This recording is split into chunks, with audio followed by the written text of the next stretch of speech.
This staff there? Are they in the gallery?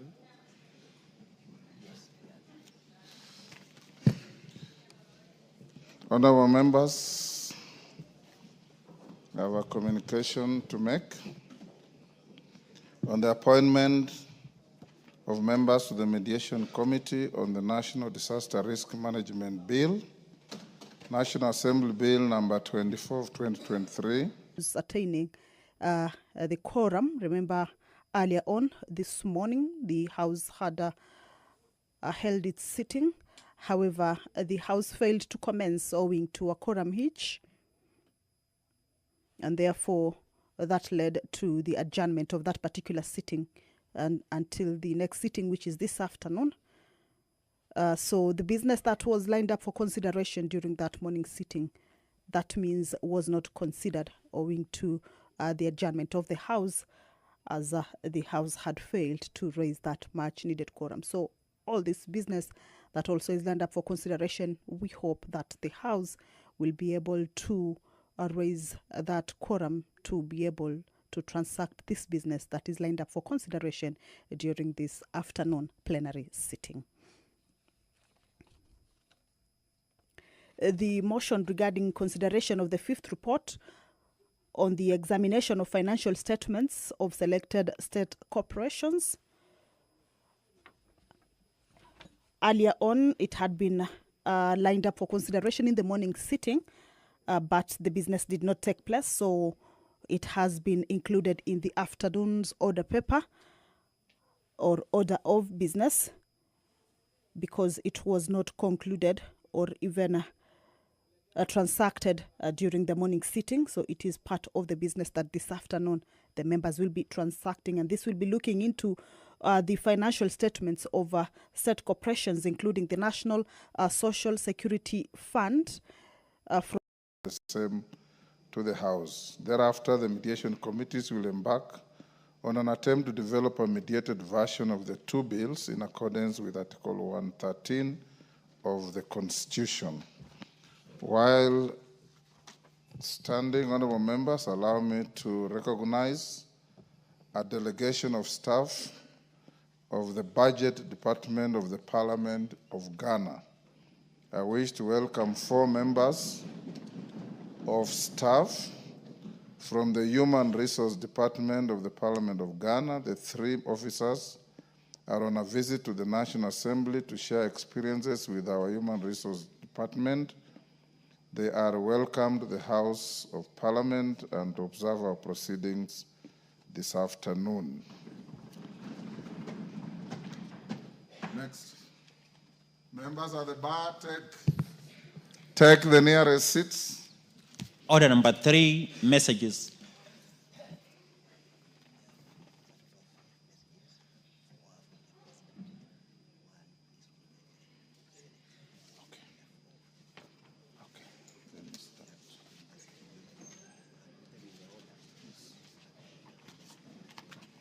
And members, we have a supplementary order paper that will guide our proceedings this afternoon. Members on their feet, take your seats. Take the nearest seats. Chen, if you intend to sit, take a seat.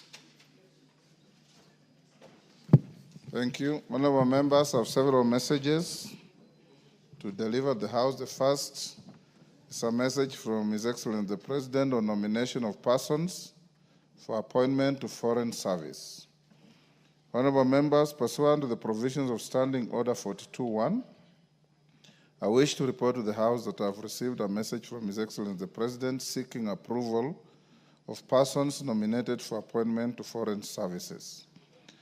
Honorable members, in this message, His Excellency the President conveys that in accordance with powers conferred to him by the provisions of Article 132(2)(e) of the Constitution as read together with sections 22 and 22(2)(a) of the Foreign Service Act Cap 185(e), he has appointed 9 persons for appointment as High Commissioner, Ambassadors, and Consuls General, as hereunder.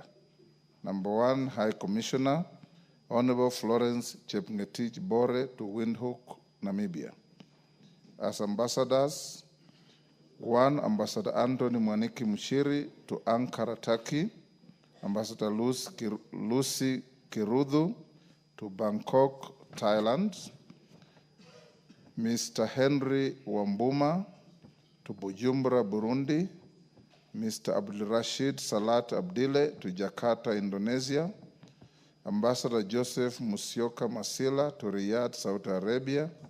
Ambassador Edwin Afande to Vienna, Austria.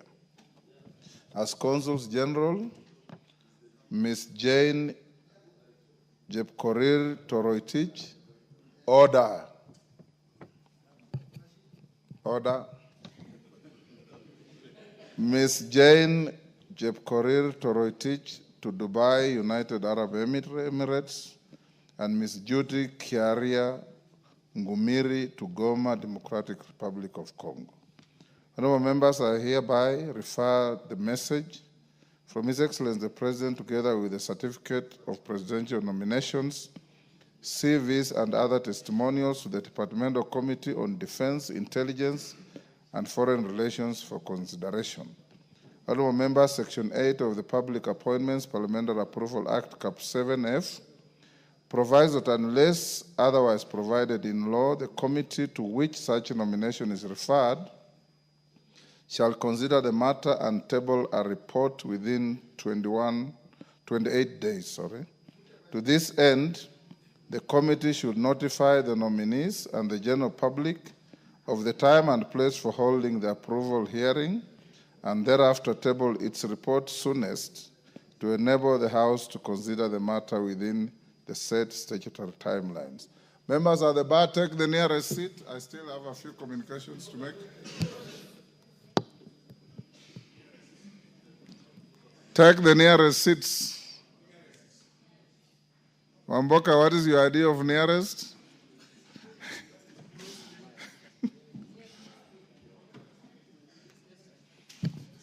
Thank you, honorable members. The second message is also from His Excellency the President on nomination of persons for appointment as Registrar and Assistant Registrar of political parties.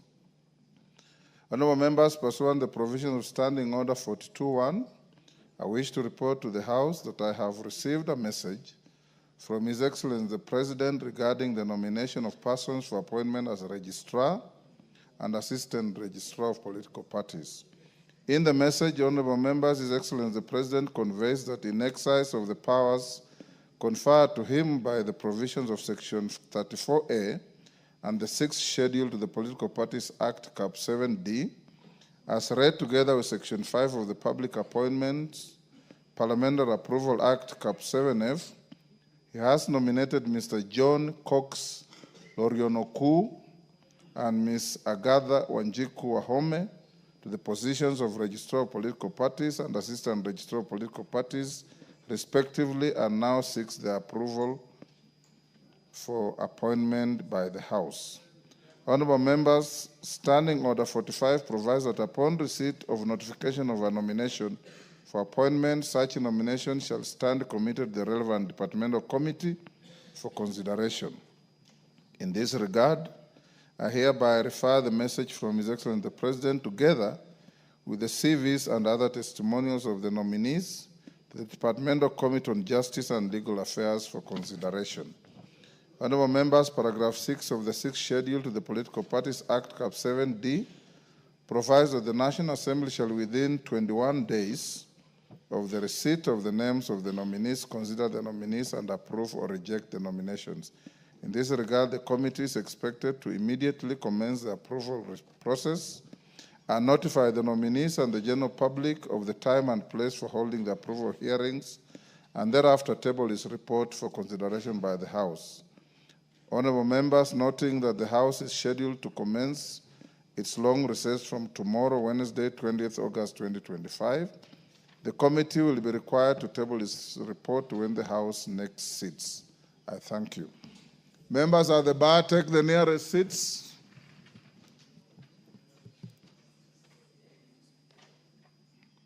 Take the nearest seats.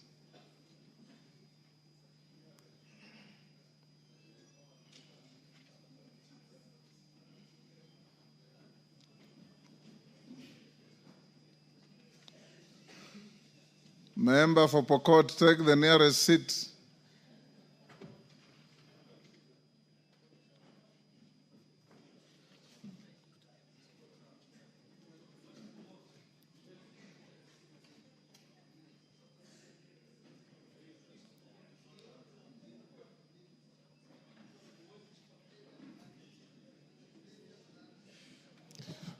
Those still on their feet, freeze where you are. Honorable members, next message is from His Excellency the President, a referral by His Excellency the President of the Wildlife Conservation and Management Amendment Bill, National Assembly Bill number 3 of 2023.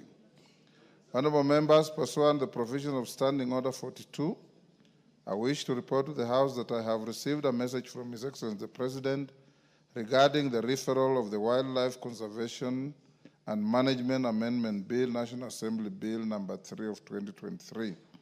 Honorable members, His Excellency the President conveys that pursuant to the provisions of Article 115(1)(b) of the Constitution, he has considered the bill and referred it back to the National Assembly for reconsideration, expressing reservations on the bill. In the presidential memorandum, His Excellency the President has expressed reservations on Clause 2 of the bill. Further, His Excellency the President has proposed to amend the said clause and also introduce a new provision. His Excellency now requests the House to reconsider the bill in accordance with the provisions of Article 115 of the Constitution. Honorable members, you may recall that this House passed the bill on 18th June 2025, following which I presented the bill to His Excellency the President for assent in accordance with the provisions of the Constitution. This House is therefore required to consider the President's reservation to the specified clause. Standing Order 154.2 requires the House to consider the President's reservations within 21 days upon receipt of the memorandum. In this regard, the Presidential Memorandum stands committed to the Departmental Committee on Tourism and Wildlife for consideration. The committee should prioritize the consideration of the President's reservation on the bill and table its report soonest to allow the House to conclude the reservations within their timelines. Honorable members, I hasten to guide that the House, in consideration of the President's reservations with the bill by the committee, the House will undertake in accordance with the provisions of Article 115 of the Constitution. Further, the guidance contained the Speaker's communication of 28 July 2025 relating the consideration of the President's reservation to a bill and amendments thereto will apply as shall be necessary. Honorable members, I now direct the clerk to circulate the memorandum of His Excellency the President to all members so that they familiarize themselves with the contents therein and the House is accordingly informed. The next members at the bar, take the nearest seats.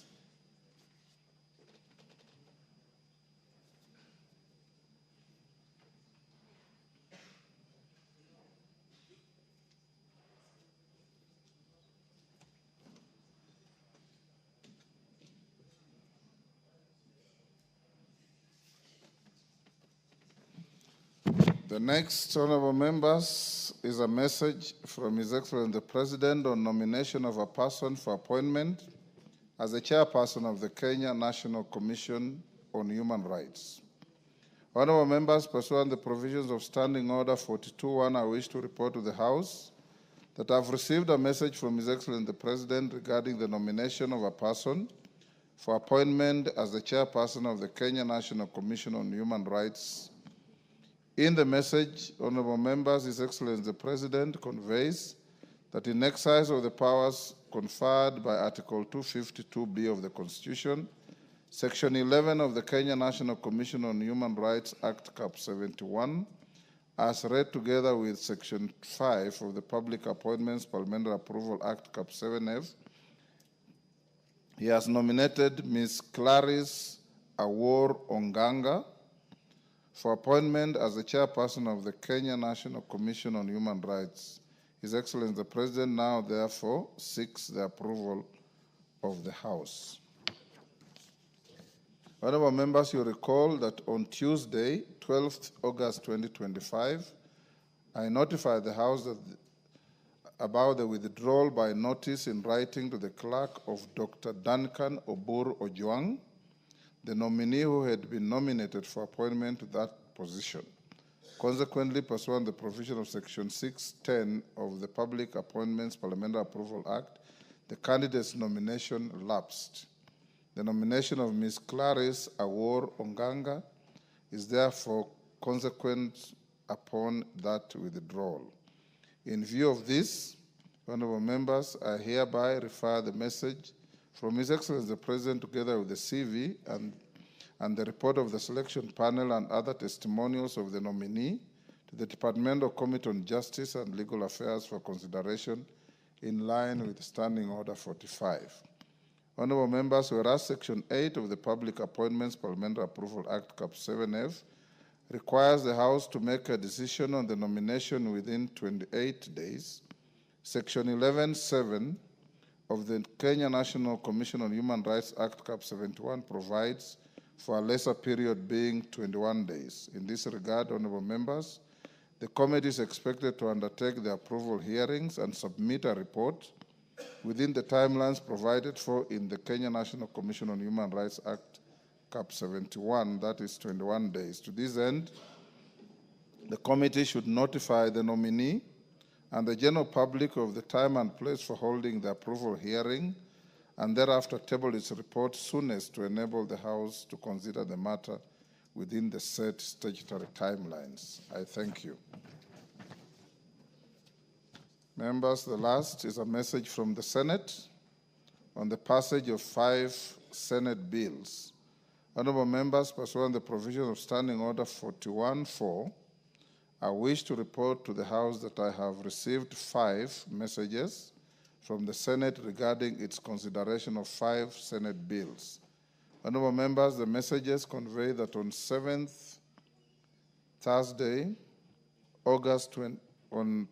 7th August 2025, the Senate considered and passed the following bills with amendments. 1, the Street Vendors Protection of Livelihood Bill, Senate Bill number 41 of 2023, which seeks to provide a legal framework for the recognition, protection, and regulation of street vending. 2, the Local Content Bill, Senate Bill number 50 of 2023, which seeks to facilitate the local ownership, control, and financing of activities connected with the exploitation of gas, oil, and other petroleum resources, and to provide a framework to increase the local value capture along the value chain in the exploration of gas, oil, and other petroleum resources. 3, the Early Childhood Education Amendment Bill, Senate Bill number 54 of 2023, which seeks to amend the Early Childhood Education Act. Additionally, pursuant to the provisions of Standing Orders 162 of the Senate Standing Orders, Senator Eddie Okech, MP, the sponsor of the bill, has designated the Honorable Naisula Lesuda, MP, member for Samburu West constituency, as the co-sponsor of the bill in the National Assembly. And 4, the Creative Economy Support Bill, Senate Bill number 30 of 2024, which seeks to establish mechanisms for the support of the creative industry to the economy and to establish the Creatives Fund. Additionally, in accordance with Standing Order 162.2 of the Senate Standing Orders, Senator Eddie Okech, MP, the sponsor of the bill, has designated Honorable Irene Mayaka, MP, nominated member, as the co-sponsor of the bill in the National Assembly. In addition, honorable members, the message conveys that on Thursday, 7th August 2025, the Senate considered and passed the Business Laws Amendment Bill, Senate Bill number 51 of 2024 without amendments. The bill seeks to amend various statutes so as to create a conducive environment for doing business. In this regard, you'll note that standing orders require the Speaker to cause a bill received from the Senate to be read a first time upon conveyance of its message to the House. In view of this, and noting that the House will proceed on recess at the rise of today's sitting, I direct the clerk to schedule the 5 Senate bills in the order paper for first reading when the House resumes. Honorable members, inasmuch as I have directed the bills to be read a first time, close attention should be paid to the Creative Economy Support Bill, Senate Bill number 30 of 2024, in line with the provisions of Article 94(5) and 114 of the Constitution on the introduction of money bills and the consideration of money bills, respectively. The relevant committees therefore are to take note of the constitutional provisions while considering the bill. Thereafter, the bills will stand committed to the following committees for consideration. 1, the Street Vendors Protection of Livelihoods Bill, Senate Bill number 41 of 2023, to the Departmental Committee on Trade, Industry and Cooperatives. The Local Content Bill, Senate Bill number 50 of 2023, to the Departmental Committee on Energy. The Early Childhood Education Amendment Bill, Senate Bill number 54 of 2023, to the Departmental Committee on Education. And the Creative Economy Support Bill, Senate Bill number 30 of 2024, and the Business Laws Amendment Bill, Senate Bill number 51 of 2024, to the Departmental Committee on Finance and National Planning. The committees to which the bills have been referred are encouraged to prioritize their consideration and submit their reports as soon as is practicable to enable the House to proceed with the necessary next steps on the bills. The House is accordingly guided. I thank you. Next. Order number 4, petitions. Order number 5, papers.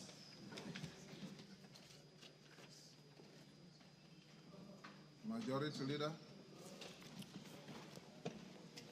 Thank you, Honorable Speaker. Honorable Speaker, I beg to lay the following papers on the table of the House today, Tuesday, August 19th, 2025, in the afternoon sitting. 1, draft legal notice relating to the crops, fiber crops and crop fibers regulations 2025 from the Ministry of Agriculture and Livestock Development. And 2, quarterly economic and budgetary review report, 4th quarter for the financial year 2024-2025 for the period ending 30th June 2025 from the National Treasury. Honorable Speaker, I beg to lay. Thank you, Owen.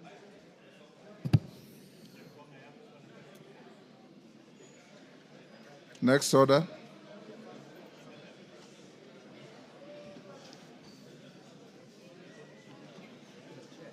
Yes.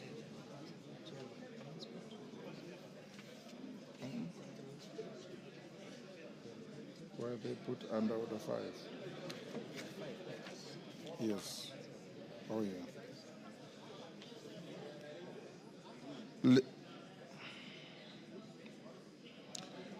Chairperson, Departmental Committee on Transport and Infrastructure. Other members. Thank you, Honorable Chair. Honorable Speaker, I beg to read the following paper on the table of the House today, Tuesday, 19th August 2025.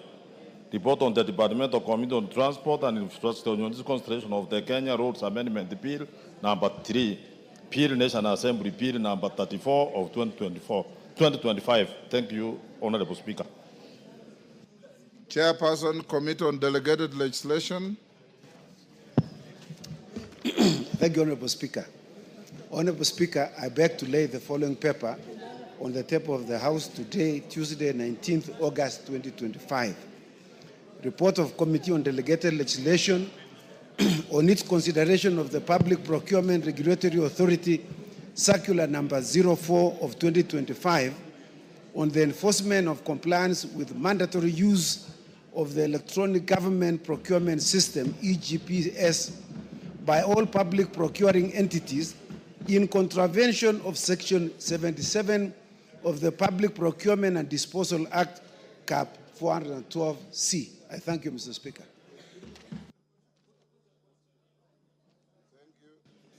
Chairperson, Departmental Committee on Agriculture and Livestock.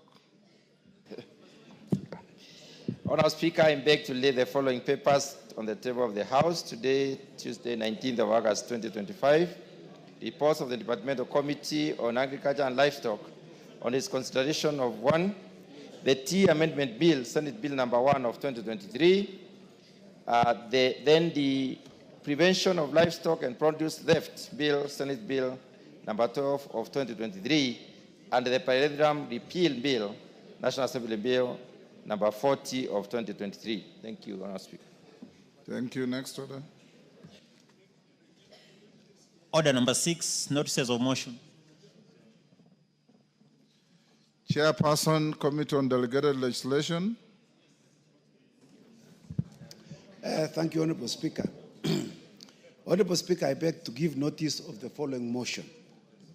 That this House adopts the report of the Committee on Delegated Legislation on its consideration of the Public Procurement Regulatory Authority circular on the enforcement of compliance with mandatory use of electronic government procurement system, EGPS, by all public procuring entities in contravention of Section 77 of the Public Procurement and Asset Disposal Act, CAF 112C, laid on the table of the House on Tuesday, 19th August 2025, and pursuant to the provisions of Section 18 of the Statutory Instruments Act, Cap 2, this House annuls in its entirety the Public Procurement Regulatory Authority circular in the enforcement of compliance with the mandatory use of the electronic government procurement system, EGPS, by all public procuring entities, circular number 04 of 2025. I thank you, Mr. Speaker.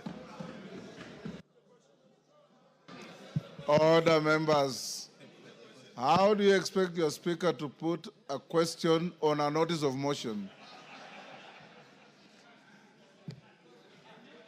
Honorable members, I know that is with a light touch.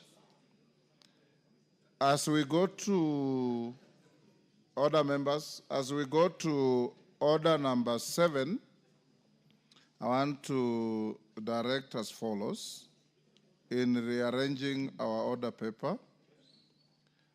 The Honorable Murugara, Chair of Delegated Legislation, Jailak Sore, is as requested to make a statement in relation to some issues that you discussed yesterday. Order. Order. After I allowed the Honorable Murugara to make his statement, the Honorable Wandeto approached me and wanted to move a motion of adjournment, but looking at the content of the motion and the statement of Murugara, they look tautologous. So I have advised Honorable Wandeto that he will join on to Honorable Murugara's statement, and once Honorable Murugara makes his statement, I'll allow the House to ventilate on the same.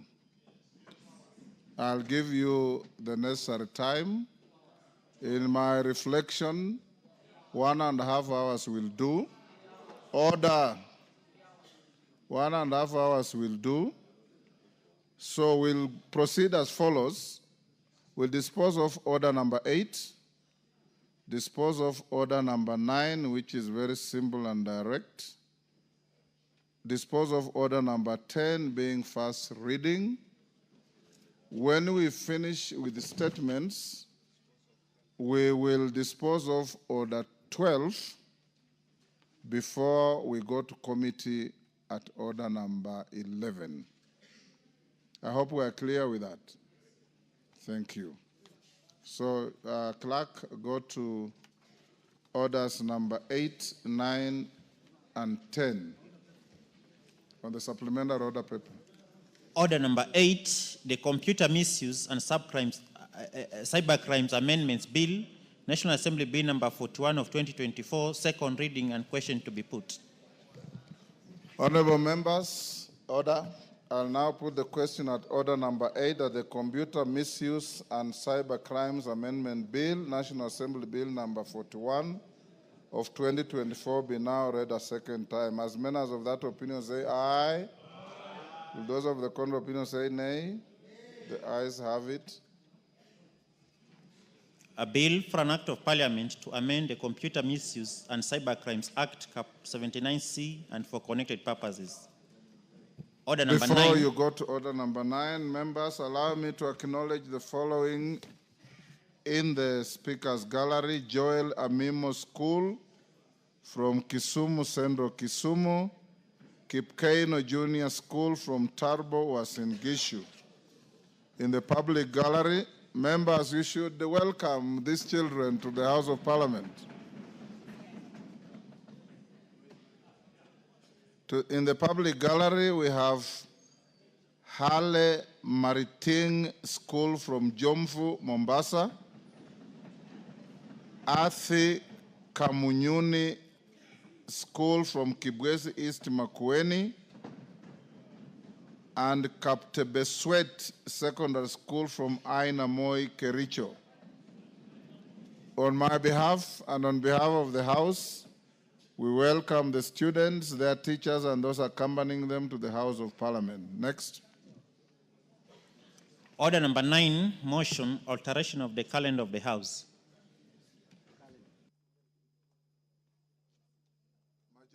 Leader. Thank you, Honorable Speaker. Honorable Speaker, I beg to move the following motion that notwithstanding the resolution of the House of 13 February 2025 and 7th August 2025, and pursuant to the provisions of Standing Order 28.4 on calendar of the Assembly, this House resolves to further alter its calendar. 1, so as to commence a long recess on Wednesday, 20th August 2025, that is tomorrow, and end it on Monday, 22nd September 2025. And 2, to resume regular sittings on Tuesday, 23rd September 2025, to commence the third part of the session. Honorable Speaker, this is a simple procedural motion, not a procedural motion, but a motion to alter the calendar. As members are aware, we were to proceed on our recess at the end of last week, but we extended the sittings to this week. And Honorable Speaker, we will need to recover the time for the recess, this being a short working recess, and therefore we are just extending the recess by a further 1 week. Instead of resuming on the 15th of September, we now resume on the on the 16th of September, we resume on the 23rd of September. And with that, I beg to move and request the Leader of Minority, who is also a member of the House Business Committee, where this matter was deliberated, to second. Junet. Mr. Speaker, I second.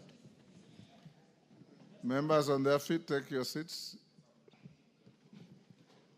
Honorable members, I now propose the question at order number 9, which is that notwithstanding the resolutions of the House of 13th February 2025 and 7th August 2025, and pursuant the provisions of Standing Order 28.4 calendar of the Assembly, this House resolves to further alter its calendar. 1, so as to commence the long recess on Wednesday, 20th August 2025, and end it on Monday, 22nd September 2025. And 2, resume regular sittings on Tuesday, 23rd September 2025, to commence the third part of the session. We put the question? I now put the question at order number 9, which is that notwithstanding the resolutions of the House of 13th February 2025 and 7th August 2025, and pursuant the provisions of Standing Order 28.4 calendar of the Assembly, this House resolves to further alter the calendar so as to commence the long recess on Wednesday, 20th August 2025, and end it on Monday, 22nd September 2025, and resume the regular sittings on Tuesday, 23rd September 2025, to commence the third part of the session. As members of that opinion say aye. Aye. Will those of the contrary opinion say nay? The ayes have it. Next. Order number 10, the Advocates Amendment Bill, National Assembly Bill number 24 of 2025, first reading. A bill for an act of parliament to amend the Advocates Act. Order number 7, questions and statements. Let me start with Dan Wanyama.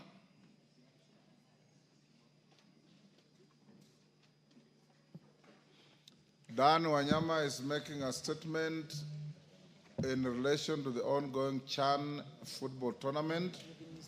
Anybody who wants to joyride on that, you can join that fray in the Murugara statement. Thank you, Honorable Speaker. I stand to make a statement on the co-hosting of the African Nations Championship, Chan 2024, and the performance of Harambee Stars. Honorable Speaker, I rise to make a statement on behalf of the Departmental Committee on Sports and Culture on two matters of national importance. Firstly, the successes of Kenya's co-hosting of African Nations Championship Chan 2024 thus far, and secondly, the remarkable achievement of our national football team, Harambee Stars, in reaching the quarterfinals of the said tournament. Honorable Speaker, as this House may be aware, Kenya, together with Uganda and Tanzania, were granted the prestigious opportunity on co-hosting the 2024 edition of the African Nations Championship, CHAN, by the Confederation of African Football, CAF. This tournament presents an important platform, not only to showcase our sporting talent, but also to demonstrate our ability to host continental events of this magnitude. The Ministry of Youth Affairs, Creative Economy and Sports ensured that the stadiums met the international standards required to host a tournament of this magnitude, and that this is a great development of our sporting infrastructure. The Committee on Sports also performed its oversight role by engaging the ministry from as far back as 2023 on the status of Kenya's preparedness to host this great tournament. Honorable Speaker, despite our success in co-hosting the tournament, we have indeed suffered a few setbacks.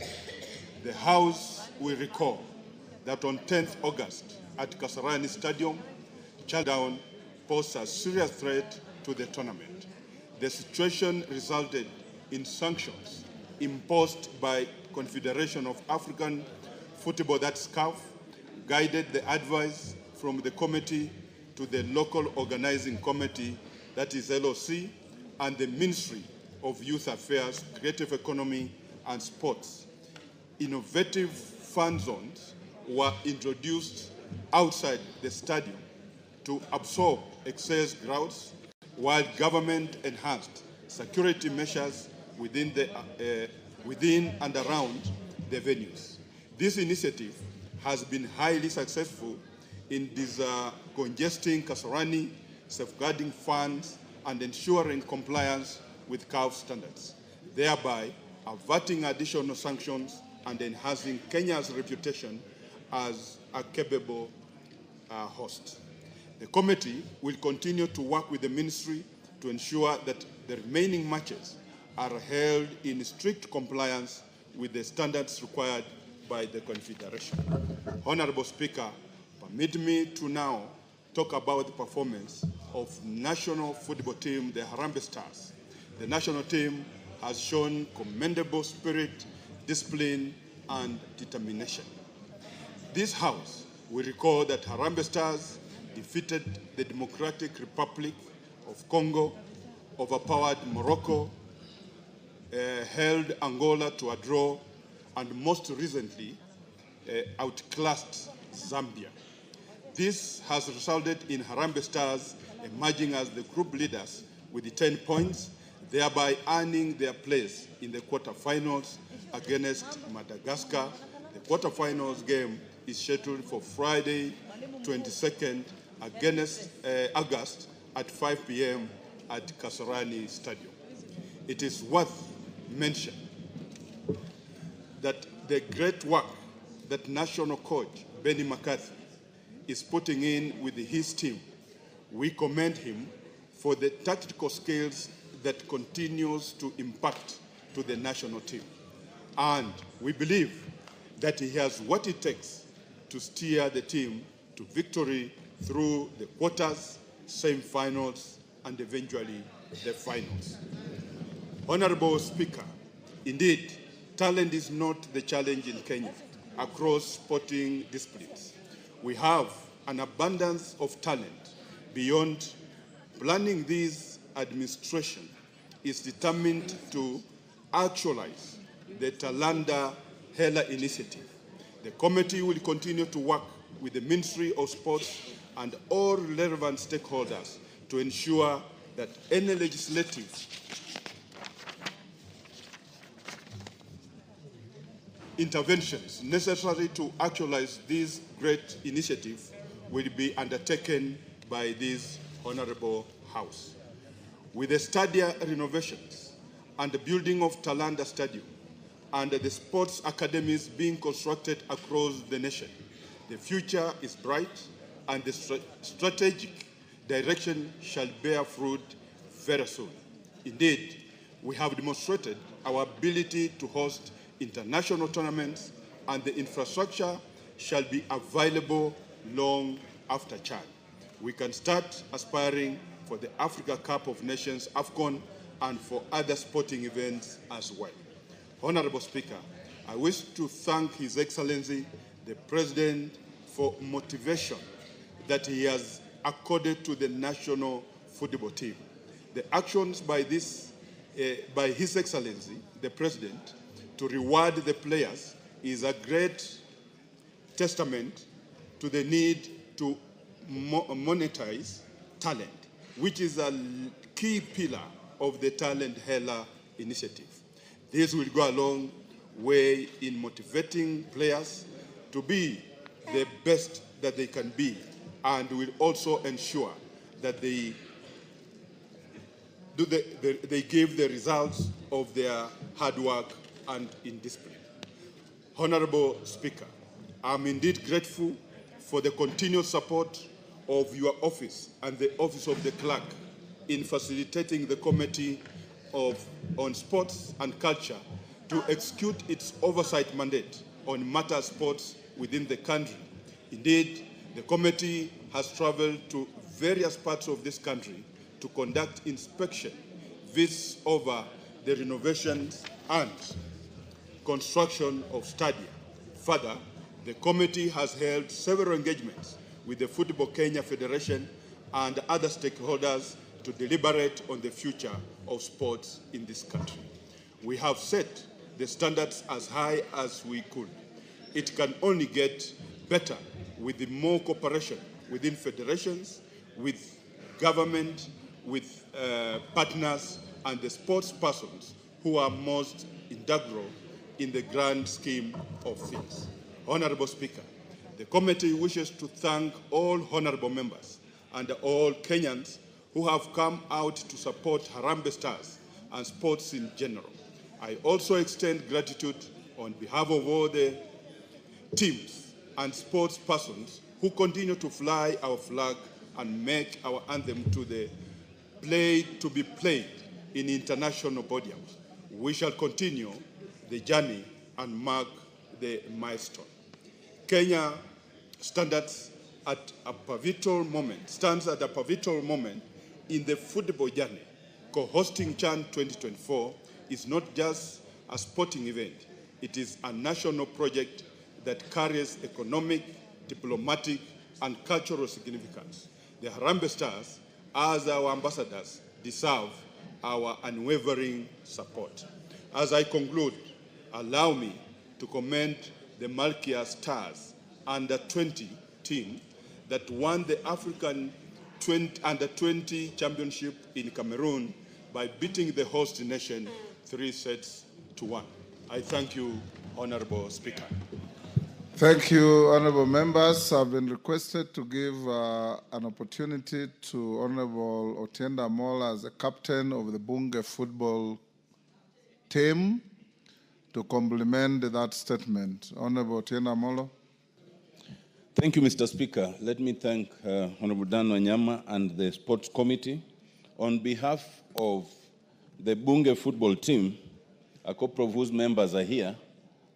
I see Jack Wanami, Kaikai, Maungu, Mogaka, and a host. Oh, yes, and Yesu himself. Well, that's a different team. I was talking about the male one because you. Anyway, I have a very short time, so let me finish this. I want to congratulate the Harambee Stars because even the Harambee Stars comprises only of men. So there's the women's football and men's football, and it's not discriminating. It's just that there's each with their own line. Mr. Speaker, I am happier to give these congratulations, unlike matters I will be speaking to later that have brought me much sadness. But on this, I am very happy to congratulate first the players. Secondly, the technical team. Thirdly, the federation itself. Number 4, the Kenyans themselves. And not just Kenyans, East Africans. Number 5, the president, but also ourselves. I will explain. First of all, Mr. Speaker, let me thank the members. Many do not know that when Harambee Stars were preparing in their final 2 and 3 days, we as Bunge FC mobilized ourselves to just go and encourage them where they were training at the Police Circle Stadium.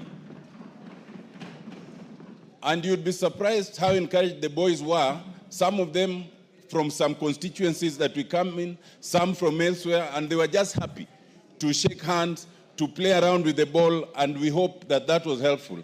Many also do not know that this idea of giving a token to the boys started with this August house. We were able to raise 1 million shillings, and we took to the boys as we were training with them. People might think this is small money, but if you remember, these are boys who play locally, non-internationally. Those encouragements are very good. So the president was riding on our back when he upped it to 1 million, now to 2 million, and elsewhere. We set the pace. But lastly, Mr. Speaker, I want us to be conscious of the fact that we are co-hosting. It's not just Kenya. Tanzania is co-hosting, Uganda is co-hosting, and the good news is that each of our countries have qualified for the quarters. And that is unprecedented. So let us encourage ourselves as East African. If we meet against each other, we play like East Africans. We do not play with any annoyance. Yesterday, when we watched the thrilling game between Uganda and South Africa, those who love football will agree that's one of the most tantalizing games you'll ever see, where 6 minutes means a lot. I just want to encourage Kenyans to continue supporting the Stars. Continue, if you have the ticket, to come to the to the stadium. If unfortunately you don't have the ticket, go to any of the visual points that have been set up, or watch it at home. Thank you. Go the Stars. Thank you, honorable members. Those who never watch football, yesterday, 6 minutes to time, Uganda was down 3-1 against South Africa. And in 6 minutes, they rallied their strength and scored twice to draw and qualify. Honorable members, this CHAN has reignited our spirit of football. Those who watched football in the early years can remember the phenomenal team of Mohamed Abbas, Hussein Harry, John Bobby Okola, Josephat Murila, Ambrose Ayoyi, Wilberforce Mulamba, J.J. Masiga, Onyango Jogo, and many others who made this country proud. Will you? Who? Lelmengit, you are too young to remember those good old days. So, honorable members, you may do your foot thumping to support Harambee Stars for their next encounter. Of course, the minority leader is reminding me rather joyfully that Arsenal beat Man U.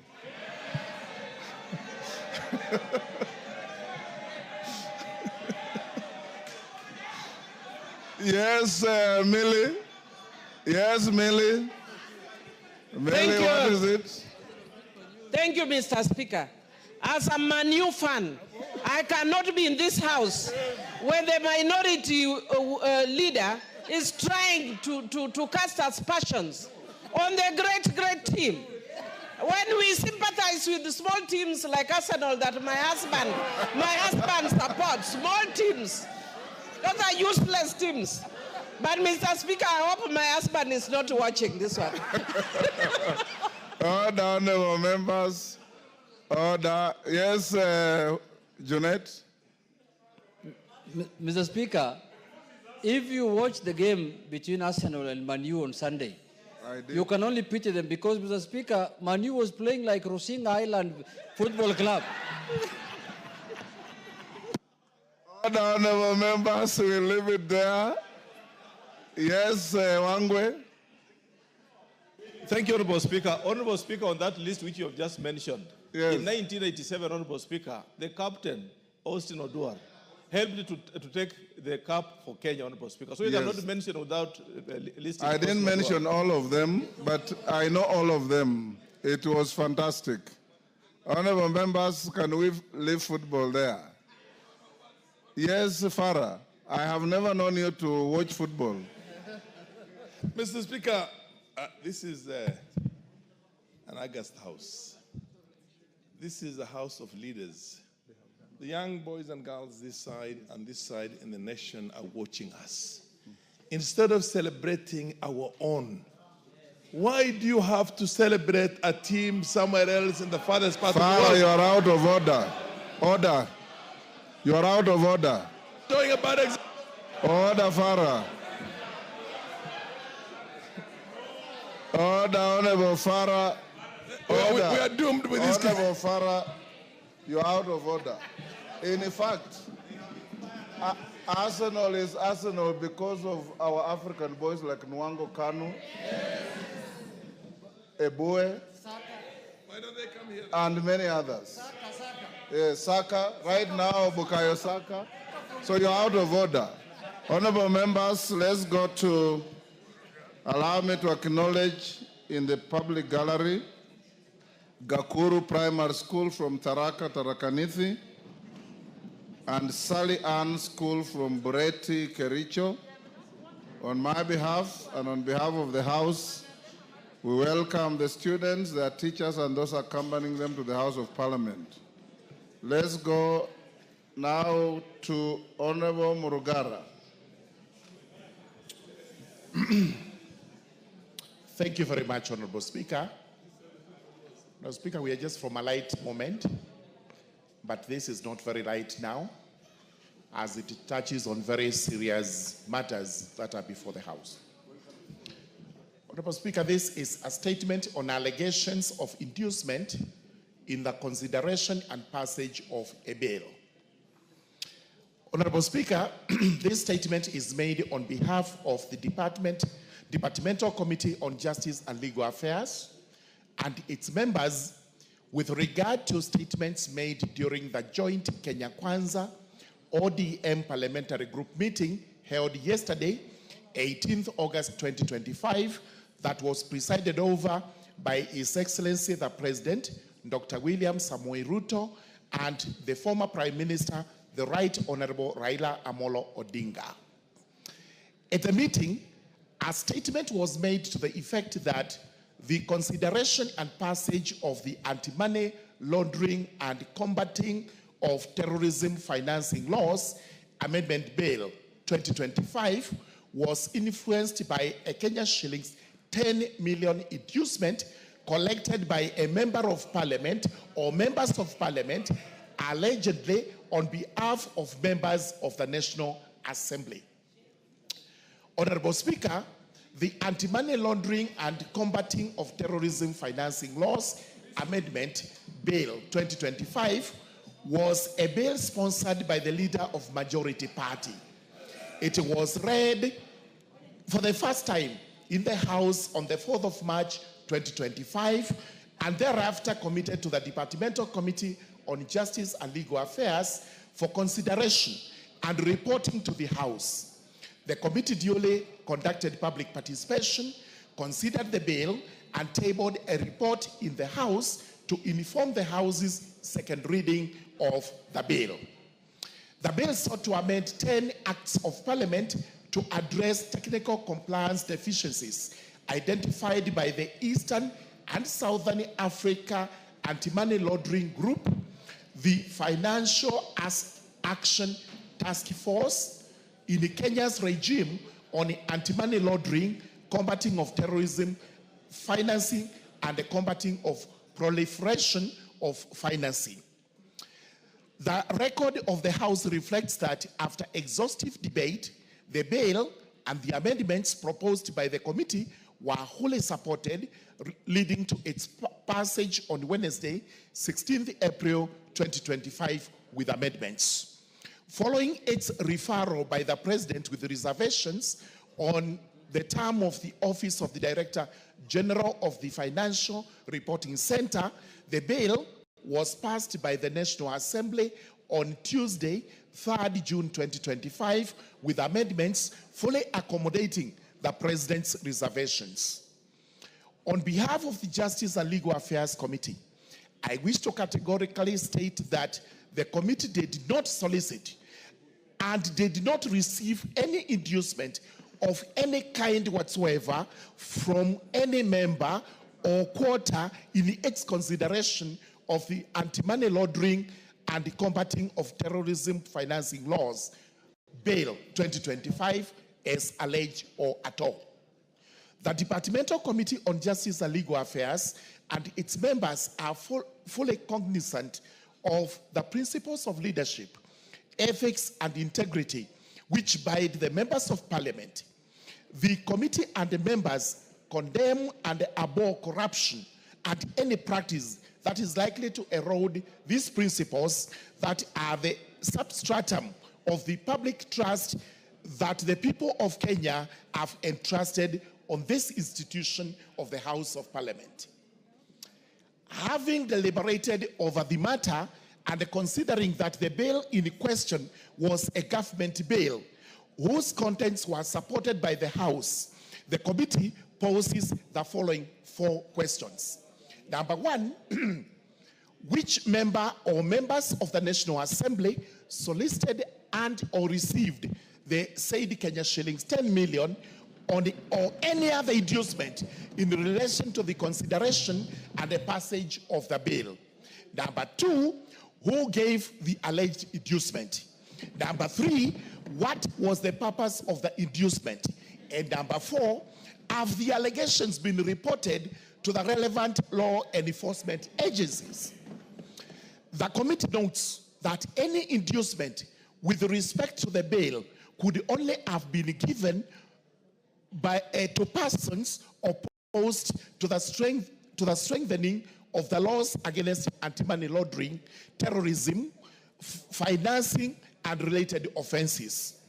Only a person or entity that engages in corrupt practices, or wash, as is popularly known, could have opposed the passage of the bill.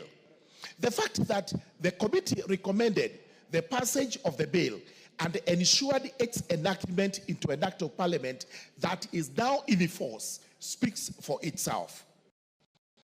For avoidance of doubt, the position of the committee and its members is that if any member of the National Assembly or any other individual solicited and or received any inducement with respect to the consideration and passage of the bill as alleged, the member or is a criminal.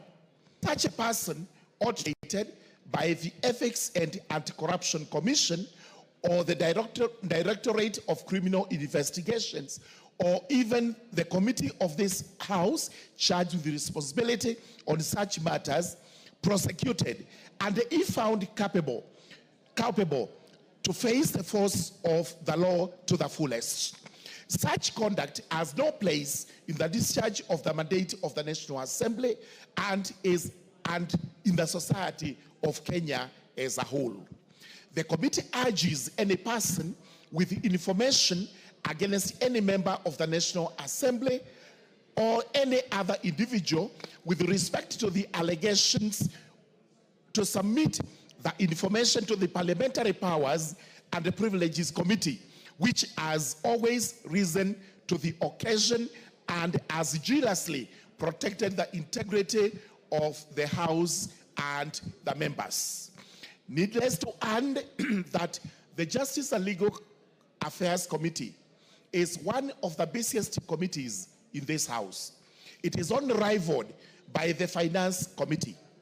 These two being the busiest have always and will always resist any temptation, any advances that are made to induce the committees with the finances or any other form of material inducement, because the dignity of this House must be maintained at all times.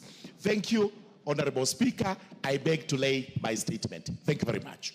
Before I sit, Honorable Speaker, before I sit, allow me kindly to read one article from the Constitution. This is extremely important, and members to listen because you'll be commenting on this. This is Article 96 of our Constitution. It is on the role of the Senate in the Republic of Kenya. Number one, the role of the Senate represents the counties and serves to protect the interests of the counties and their governments. Number two, the Senate participates in the lawmaking function of Parliament by considering, debating, and approving bills concerning counties as provided by Articles 109 to 113 of the Constitution. The most important is at sub-Article 3. The Senate determines the allocation of national revenue amongst counties as provided in Article 217 and exercises oversight over national revenue allocated to the county governments. So, emphasis is on sub-Article 3 on oversight. Thank you very much, Honorable Speaker. I beg to lay. Thank you, Honorable Member Morugara. I promise to give Honorable Wandeto. Is he in the House? Honorable Wandeto, on the basis that he had a motion of adjournment, which was to talk us to the statement by Honorable Morugara, and I discussed with him and told him I'll give him the first shot. Members, you must also remember the provisions of Standing Order 87 on matters of contents of speech, so take into account that. Wandeto? Thank you very much, Mr. Speaker. As you have correctly said, I had brought before you a motion of adjournment to debate this otherwise very serious. As Wandeto takes the floor, how much time can I give everybody? 5 minutes. 5 is... I have 1.5 hours for this. Can we do 3 minutes? With your leaders taking 5. Okay. Thank you, Mr. Speaker. Like you have said, I had brought a petition to you. Mr. Speaker, you need to protect me. Yes, give Wandeto an opportunity. Wandeto, you have 3 minutes to compose your... Yes, thank you. So, Mr. Speaker, I would like to start by saying that this House, the House of Parliament, is a temple of democracy in this country. This is where the will of the people is exercised in accordance with Article 95 of our Constitution. And so whenever there are allegations of the nature that has been made in the last 2 weeks, Mr. Speaker, it is a matter of grave national concern, and that is why you have done the right thing to stop all other business of the House to ensure that members are able to ventilate into the otherwise very serious allegations that have been brought against this House. Mr. Speaker, I am very committed to the principles in the Constitution of integrity, transparency, and good governance. And Mr. Speaker, what we have seen the last 2 weeks is worrying. It started, I think, 2 weeks ago with an allegation by a senior member of the executive that there is indeed allegations of bribery within Parliament. I was at the devolution conference last week in Homa Bay, and none other than His Excellency repeated the same. The following day, the Prime Minister repeated the same, that there is a lot of bribery and corruption going on in this House. Mr. Speaker, to take you back to the events of 2024, these members of Parliament were nearly killed in this House as they defended democracy and the rule of law. Mr. Speaker, after that, there were some allegations that money had changed hands. I think there was a figure of 2 million that time. And members, some of them even lost their property. Their houses were burnt. Others lost livestock and other things. So, Mr. Speaker, an allegation of bribery against a member, especially the figures that are being touted, even makes it, we feel endangered as you walk the street. People, first of all, imagine you are some 10 million or some 150 million, and others possibly think you are the worst enemy of the people. Mr. Speaker, you know we have been called MPs. We have been called all manner of names.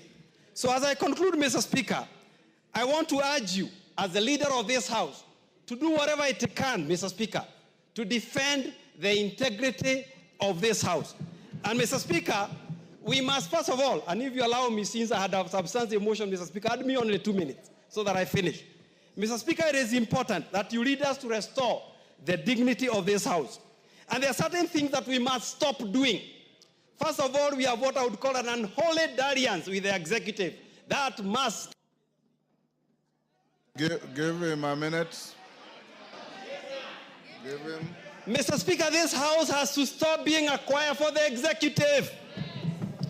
Mr. Speaker, this week we have also seen a lot of attack on CDF and an attack on Constituency Roads Fund by the same executive whom we have helped here with very difficult decisions. And now, I think, Mr. Speaker, the chickens have come to roost. Mr. Speaker, I invite the members of the executive to read Matthew chapter 7, verses 3 to 5. We know corruption is a big issue in this country, but the Bible reminds us, while look at the speck of sawdust in your neighbor, while you yourself, you have a log inside your eye. Mr. Speaker, as I finish, it appears some people are falling, but we will not allow them to fall with the whole House. Thank you, Mr. Speaker. Otienda Molo. Thank you, Mr. Speaker. Mr. Speaker, I will beg that I be added 2 minutes for context as a member of the Justice and Legal Affairs Committee. Mr. Speaker, first of all, let it be clear, I am a member of the committee. I have never sought or received any gain or advantage to support or oppose anything, except as by law and my conscience and my constituents. Mr. Speaker, the simple sequence of that long statement read by my chair is that this was a government bill sponsored by the Executive Office of the President. And we were told that we needed to pass it to remove Kenya from the grey list. In compliance, and it was signed off by the leader of majority, we complied, it came here, it passed. Where is our fault? Should we have rejected it? Because if we did, then you can blame us. Mr. Speaker, if that passage of the act and the amendment was procured by any corruption, then that corruption can only come from the Executive Office of the President. Because they are the ones who wanted it to pass. And if that is so, then 3 things follow. 1, that either the President or someone in his office knows who gave the bribe. 2, the President or someone in his office knows who received that bribe. And 3, they know why it was given, because obviously it could not have been for passage. It's even more annoying that it is alleged that some 10 million was given. Do you know 10 million to give the members that 28,000. So it's being alleged that members of this house are cheap as 28,000 to pass a law. It's even more annoying. Mr. Speaker, some of us have reputations and careers beyond this house. So when you attend a forum where for the first time in a PG, live TV has been invited, and then you are being accused of that kind of thing, it is so insulting, it is so demeaning, it is so unfortunate. Mr. Speaker, I want to say this, that even if there was such a supposition by the President, Standing Order 42 gives him the opportunity to write to you a special message, which then you can table and we can inquire into it, not to be paraded and demeaning as if we are criminals. Now, the way forward, Mr. Speaker, I want to suggest that our only way forward, you see, in this house, we cannot discuss people adversely because Standing Order 83 all the way to 107 restrict our discussion. But for us, unfortunately, no one protects us out there. All sorts of allegations are made against you and you must just sit and listen. Our only ventilation is Standing Order 191.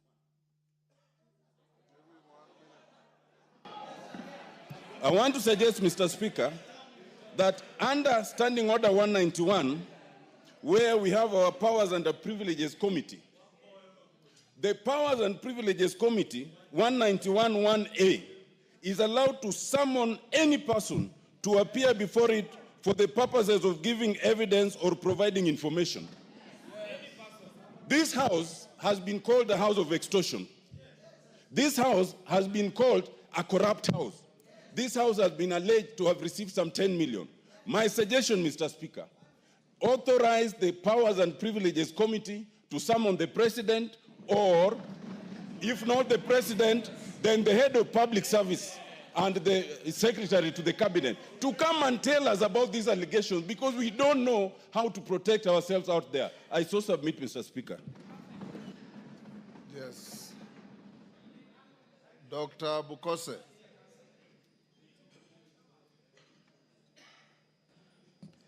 Mr. Speaker, thank you for allowing me to contribute to the statement by the Remember, you leader, have 2 minutes, 2 minutes. by the chair, 3 minutes Chailak. rather. Honorable Speaker, it is a very embarrassing situation when the head of state stands and accuses this house, and specifically referring to the committee. It's not acceptable. I think, and if there was any issue, should have been able to have us as members of parliament and discuss this issue.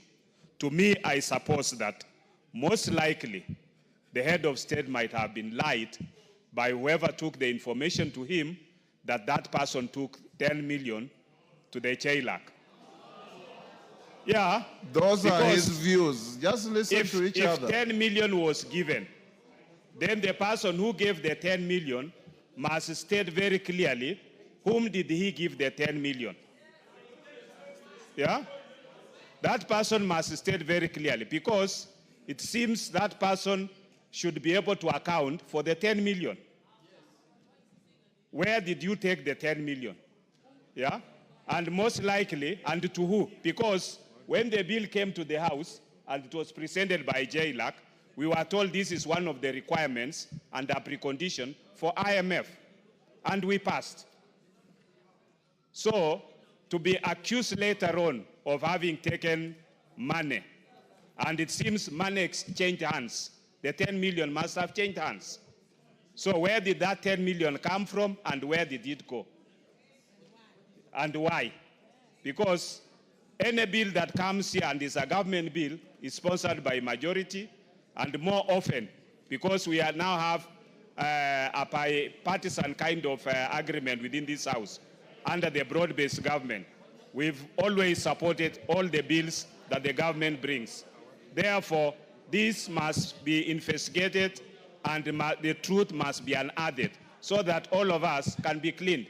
Because when we go out there, people are looking at us as thieves, as extortionists, and that is not right. We have reputations to protect, we have families to look at us, and we have friends who should not be suspicious of our activities. Thank you, Honorable Speaker. Zamzam. Mheshimiwa Spika, wajua fisi akitaka kumla mwanawe usema ananuka mbuzi, Mheshimiwa Spika.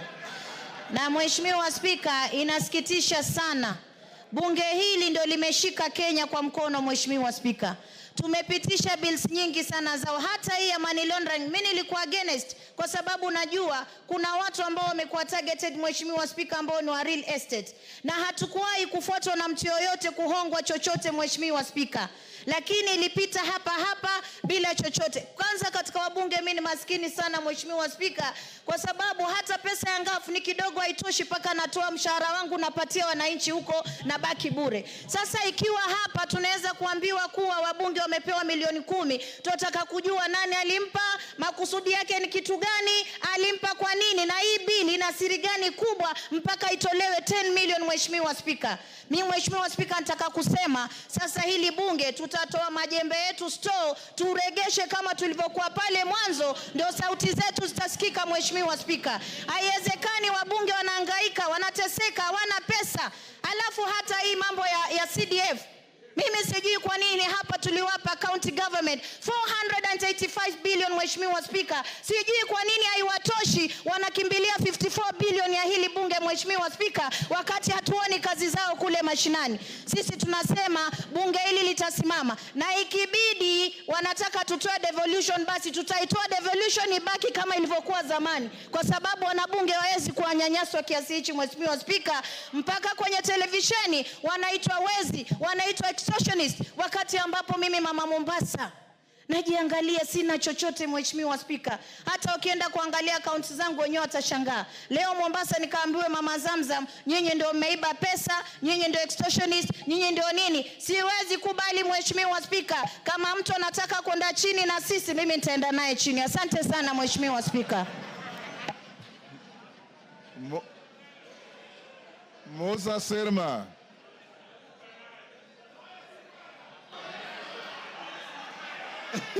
Order. Musa Serma. Yes. Mr. Speaker, I want to really support the sentiments of Honorable Murugara on this issue, where we are being portrayed as a parliament of extortionists and people who take bribe. Mr. Speaker, people who are corrupt have a place to go in this country, and that is the court. And if there is anybody who has been known to have done those things, we want to tell the government to pick those people, take them to court, and they belong to jail. Mr. Speaker, we are being maligned by people looking forward to taking the money from CDF and taking it to the counties to be eaten. If a whole governor can bring 150 million to Senate, for sure, if I can use the words of the president, where is he bringing this money from? Counties cannot show the amount of money they have been given in terms of development to the people of Kenya. Mr. Speaker, it has reached a time that we need to audit the counties and really see whether they are really entities to be used. I had 14 regions and they were non-executive. And therefore, this executive power which the governors think they have, we must remove it. It is time that we talk to the people and let them be given development directly. Mr. Speaker, I beg to differ with all what has been said about this parliament, and we want the people who have done this thing to go down and be taken to court. Thank you, Mr. Speaker. Robert Mbui.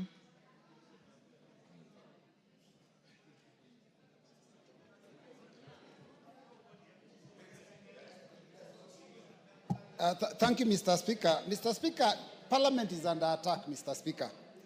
And if you go on social media, read a newspaper, switch on your TV, continuously this House is under attack. And Mr. Speaker, it has gone to the level where it has even gone to the funds that go to the people that we represent. That is CDF and KERA and GAF and the other funds. Mr. Speaker, the executive must respect this House. Members of this House have stood with the executive.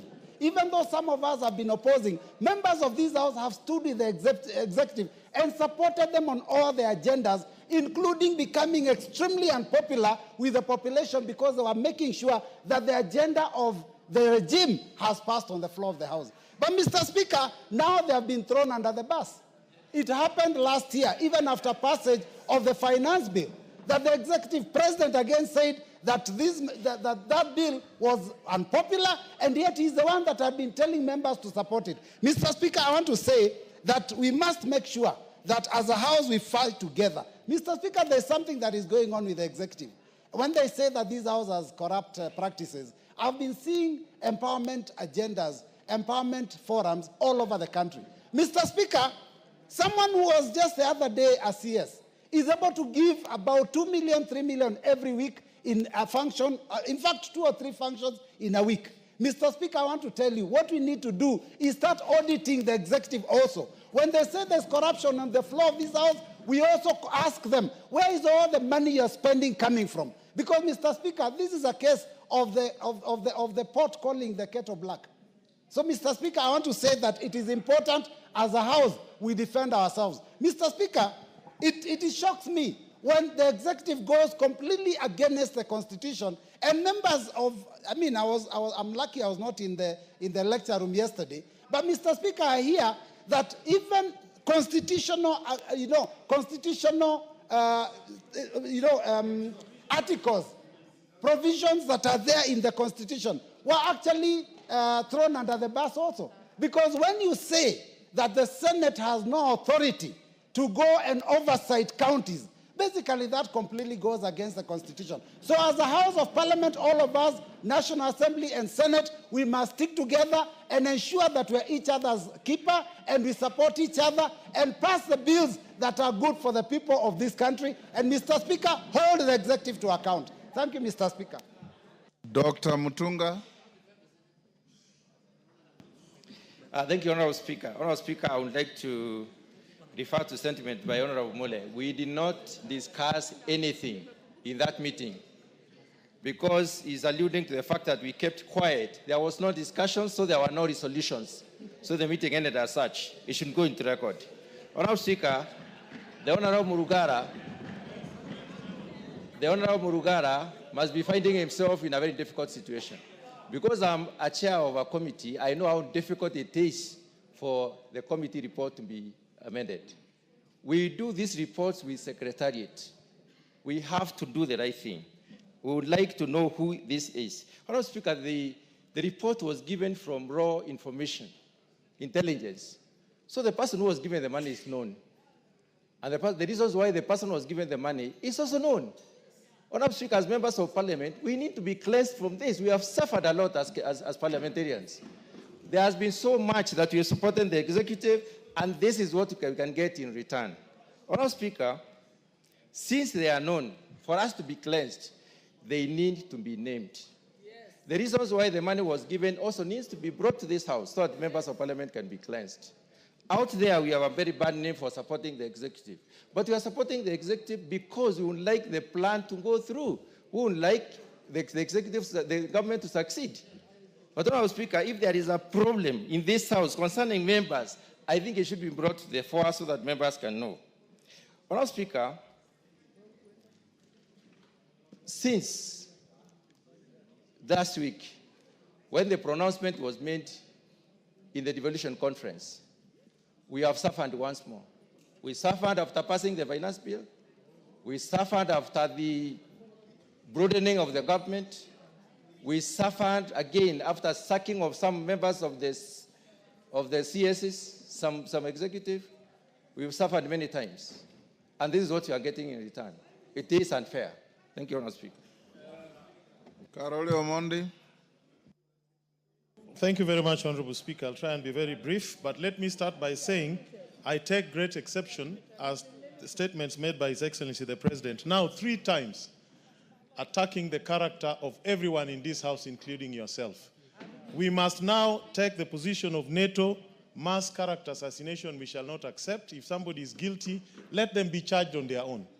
But an attack such as the one that was, he's made it twice, 3 times. First at the stock exchange, a devolution conference in Homa Bay, and yesterday at our PG. It is so unfortunate that a statement condemning all of us as corrupt extortionists, yet some of us have held the sharp end of the knife to support him, is something that we cannot accept. And Mr. President must either bring the evidence, take those people to court, or apologize and withdraw. And let me also say something. I'm very happy that Chairman Jailak has read out the Constitution. A lot of misinformation and reading of the law upside down happened at our PG yesterday. The allegation that the Senate has no power to oversight the county government has now been debunked. Article 96 sub Article 3 of the Constitution is clear on that. Let me also debunk a few things on the NGCDF. The national government has the power to establish special funds to discharge its functions. And under Article 6, the national government can devolve its functions to the sub-counties, which form a constituency. In a presidential system such as the one we have, there is nothing wrong by the national government having NGCDF as its own fund, funded from the shareable revenue allocated to it. In any event, even if we don't have the NGCDF, the funds for the NGCDF will not be taken to counties. The counties will not receive it. But to make matters worse, the law is being misinterpreted by the Right Honorable Raila Amolo Odinga. In a parliamentary system, the members of parliament form the government, the prime minister and his ministers. The members of parliament sit in the executive. They design projects, they implement, they oversight. Let him see what is happening in the House of Lords, in the House of Commons in England. What is happening there? Why can't he say MPs cannot do what we are doing here? That is the wrong application of the law. And yesterday I was very upset because there is state capture in this country. Let this house today, let us look at what is happening at the e-citizens. How many pipes are leaking government revenue to private pockets? Do your work as members of parliament. Let us call them out. Sugar mills were privatized. Workers are being fired. Let us know who took over the sugar mills built by public funds without competition. Let them tell us. I have a question in the floor of this house calling the Minister for Treasury to come and explain to us. Let us take the war to them. Let us take the war to them. If they want, we will give.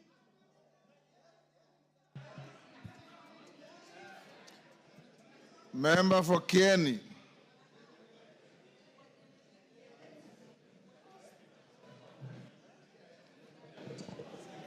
Thank you so much, Mr. Speaker, for the opportunity.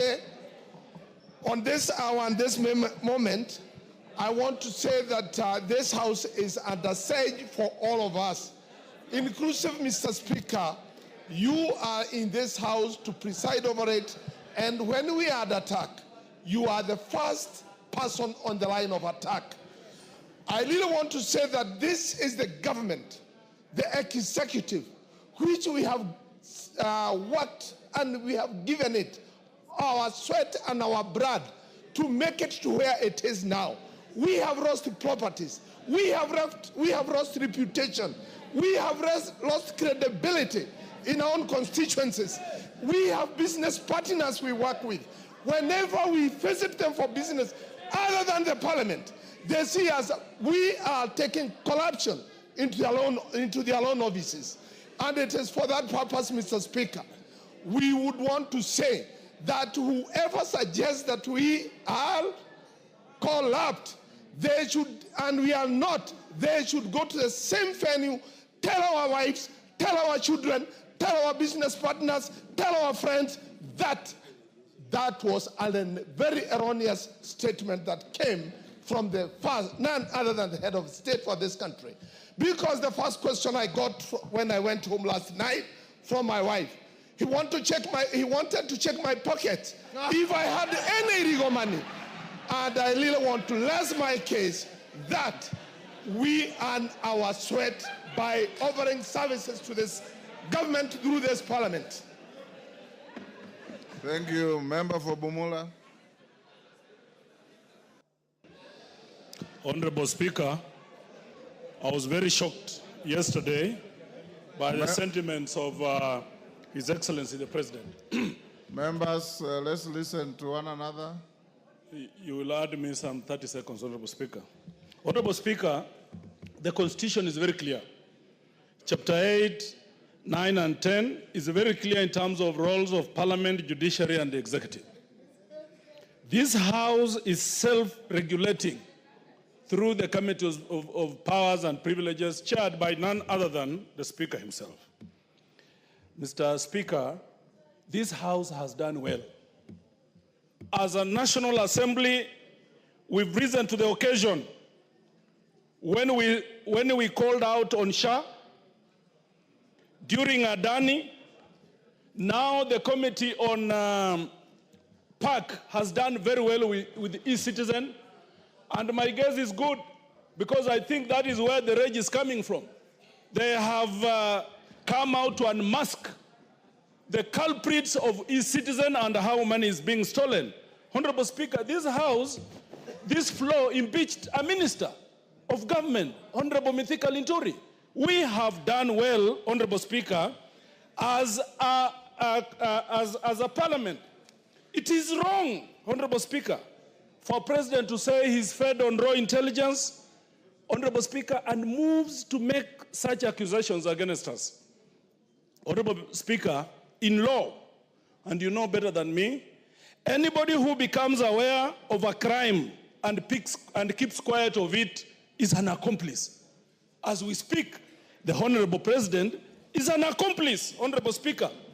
Why was he giving the 10 million shillings? Order, Wamboka.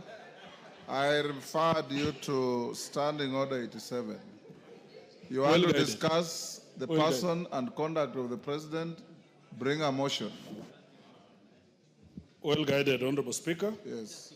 Read your standing orders. Well guided, Honorable Speaker. Honorable Speaker, the President has all instruments. The President has all instruments. Order, Otieno Amolo, what is it?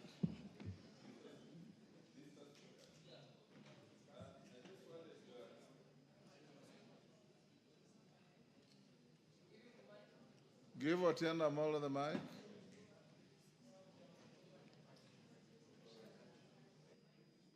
What's happened? Move to the... Mr. Speaker, yes. As you know, I respect your guidance and rulings, but I had intended to bring this letter for your formal guidance on content of speeches. 87.1. Mr. Speaker, it's my understanding that what you cannot discuss is the conduct of the President, but you can discuss his speech. I'd like you to give a ruling on that. As we sit here, I have no speech from the President to discuss. You know very well, Honorable Otieno Amolo, that when the President addresses the House, he makes a speech, and I allow you to debate it for 3 days. As it is here, I have no speech that can guide me on what you should debate. So, Wamboka, go on. There is a thin line, Honorable Speaker, of what we are discussing, but I think the point is made. Our thinking, Honorable Speaker, is someone is trying to get to NGCDF, KERA, Honorable Speaker, and other funds that are devolved through this House, Honorable Speaker, and that is unacceptable, Honorable Speaker. To the extent, Honorable Speaker, that you are a Member of Parliament, #1, Member of National Assembly, that we see the kind of headlines that we see, like what was there today, Honorable Speaker, add me 2 minutes, I was distorted, Honorable Speaker.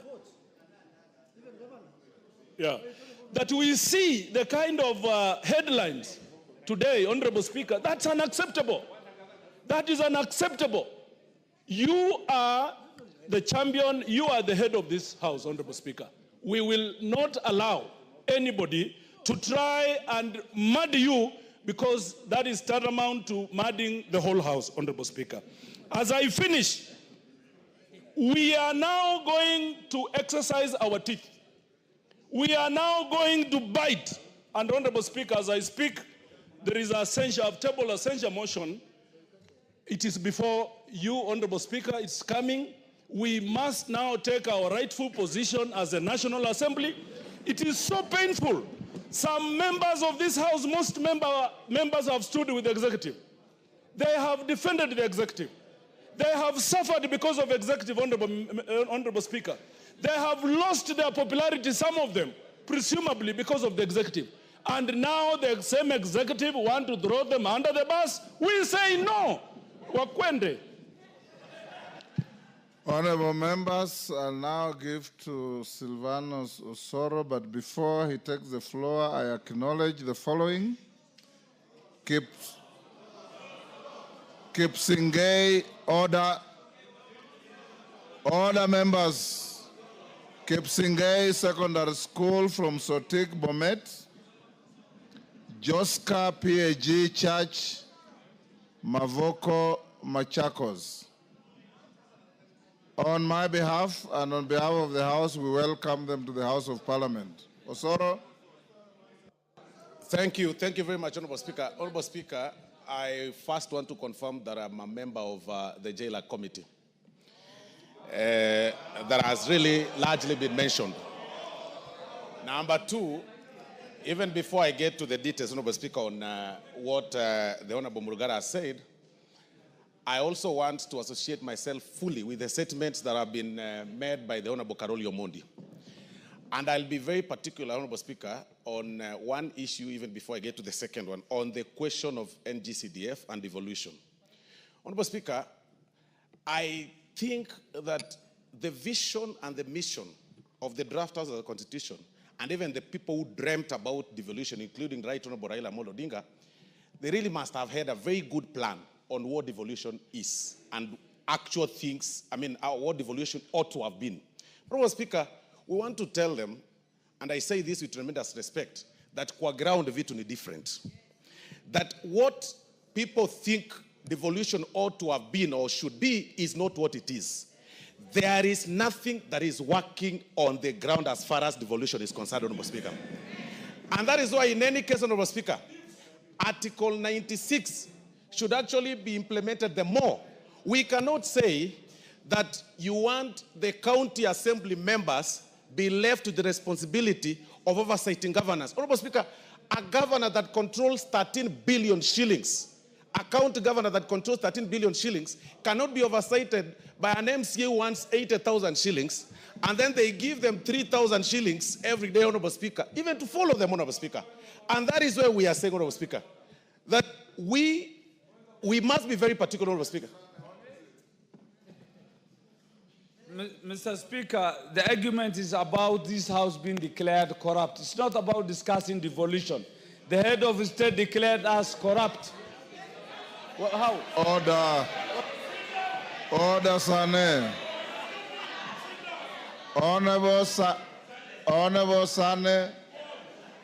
No, don't be harsh on your colleague. Honorable Sane, if you are listening to the debate, you have been talking about two things: the integrity of this House, the fate of devolution, the fate of NGCDF, and the power of the Senate to oversight the counties. All these are entwined into what we are debating. So, Honorable Speaker, as I was saying, this House, Honorable Speaker, has been under attack from every corner. We've been attacked, Honorable Speaker, by the members, some members of the judiciary. We've been attacked by the members of the public, sometimes being threatened, Honorable Speaker, to have our houses torched, Honorable Speaker. We want to, with tremendous respect, also tell His Excellency the President.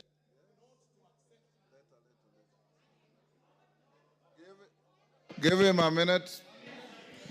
We want to tell His Excellency the President of the Republic of Kenya that now that attacks are coming from all over, I want to inform him, Honorable Speaker, that he should not take the invitation to also join the bandwagon that attacks this House.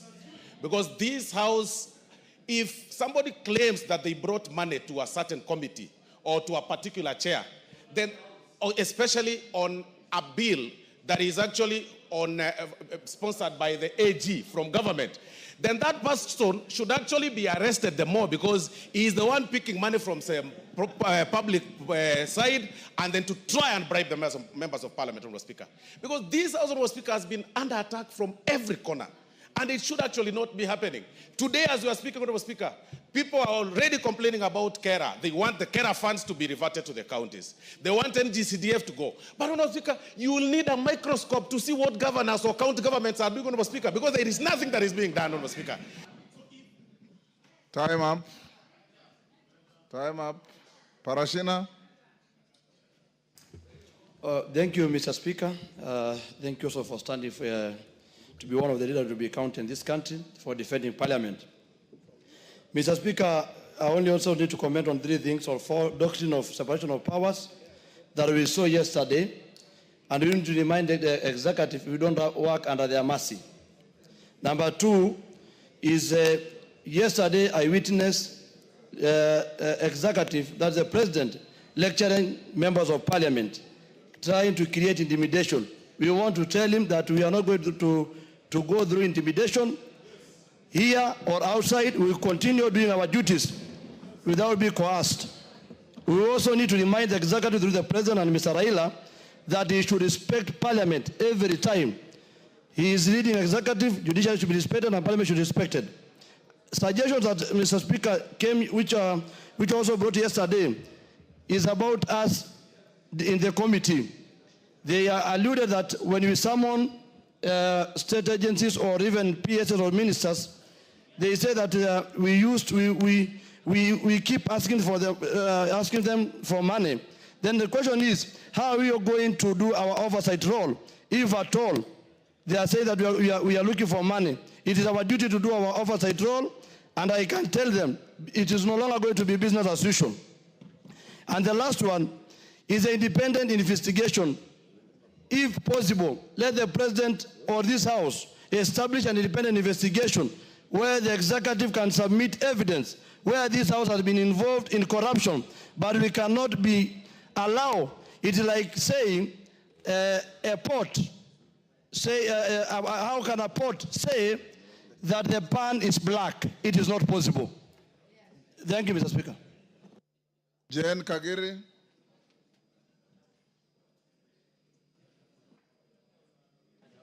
Thank you, Honorable Speaker, for giving me an opportunity to contribute to the discussion.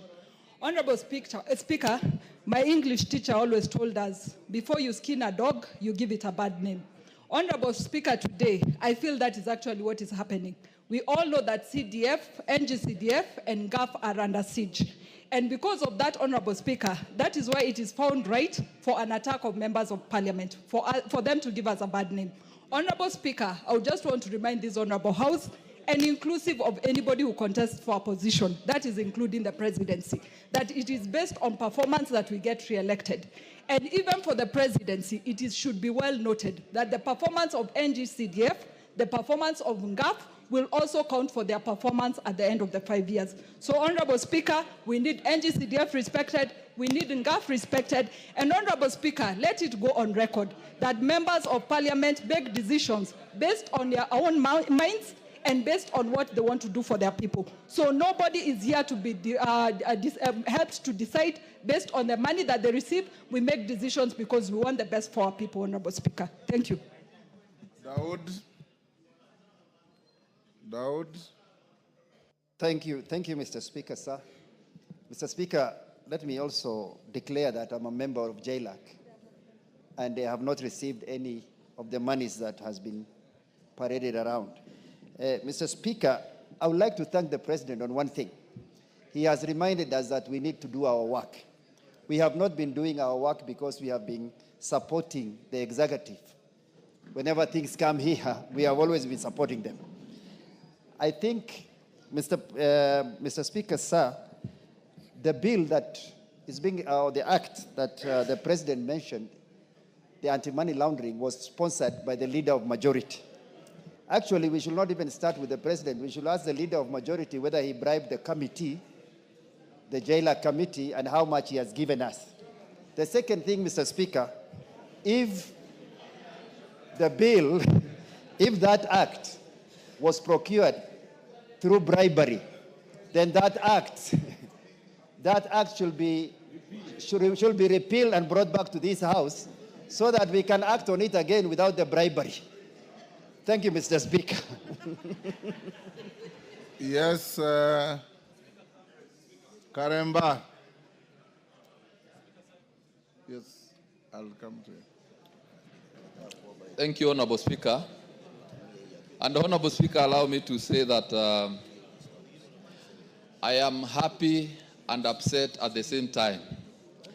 I am happy because of this conversation, because I believe, Honorable Speaker, the dragon that needs to be slayed in this country is the dragon of corruption.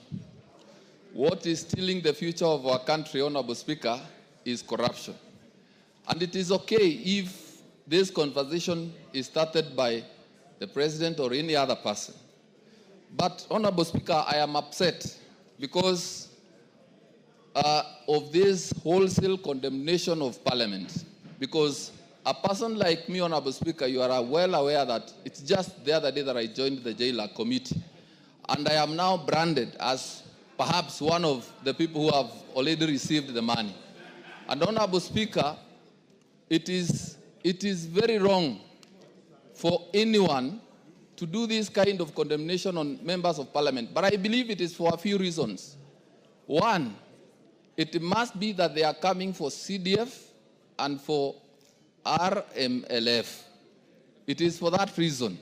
Two, it must be that they want to salvage their political aspirations at the expense of the members. They must have realized that many members perhaps are unpopular, and so they want to throw them under the bus. And it is unacceptable, having benefited from the support of the members, that now they want to sacrifice the members. Thank you, Honorable Speaker. Thank you. Kibagendi. Osero, you are not Kibagendi, are you? He borrows my name sometimes. Order. You are known in this house as Osero. Take your seat. Thank you. Thank you, Honorable Speaker, for giving me this opportunity. It is the classic case of the skunk calling the pig stinky.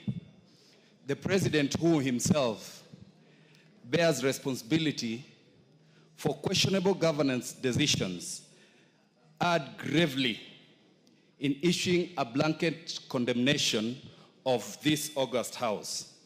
While Parliament is not without flaws, indeed, dismissing it wholesome is unfortunate by the head of state, and hypocritical, and an affront to the very democratic institution that gives legitimacy to the presidency. Constructive criticism is welcome, but scapegoating an entire arm of government for failures that cut across the executive is both disingenuous and dangerous for our country. The president needs, going forward, to do proper investigations. He said he gets information from NIS and DCI. He needs to do proper investigations before he can condemn the entire House. But again, sometimes we have to tell those who call us names that they need to look in the mirror. Kenyans know that the temple of corruption is actually State House. Thank you, Honorable Speaker. Yes, Lel Mengit.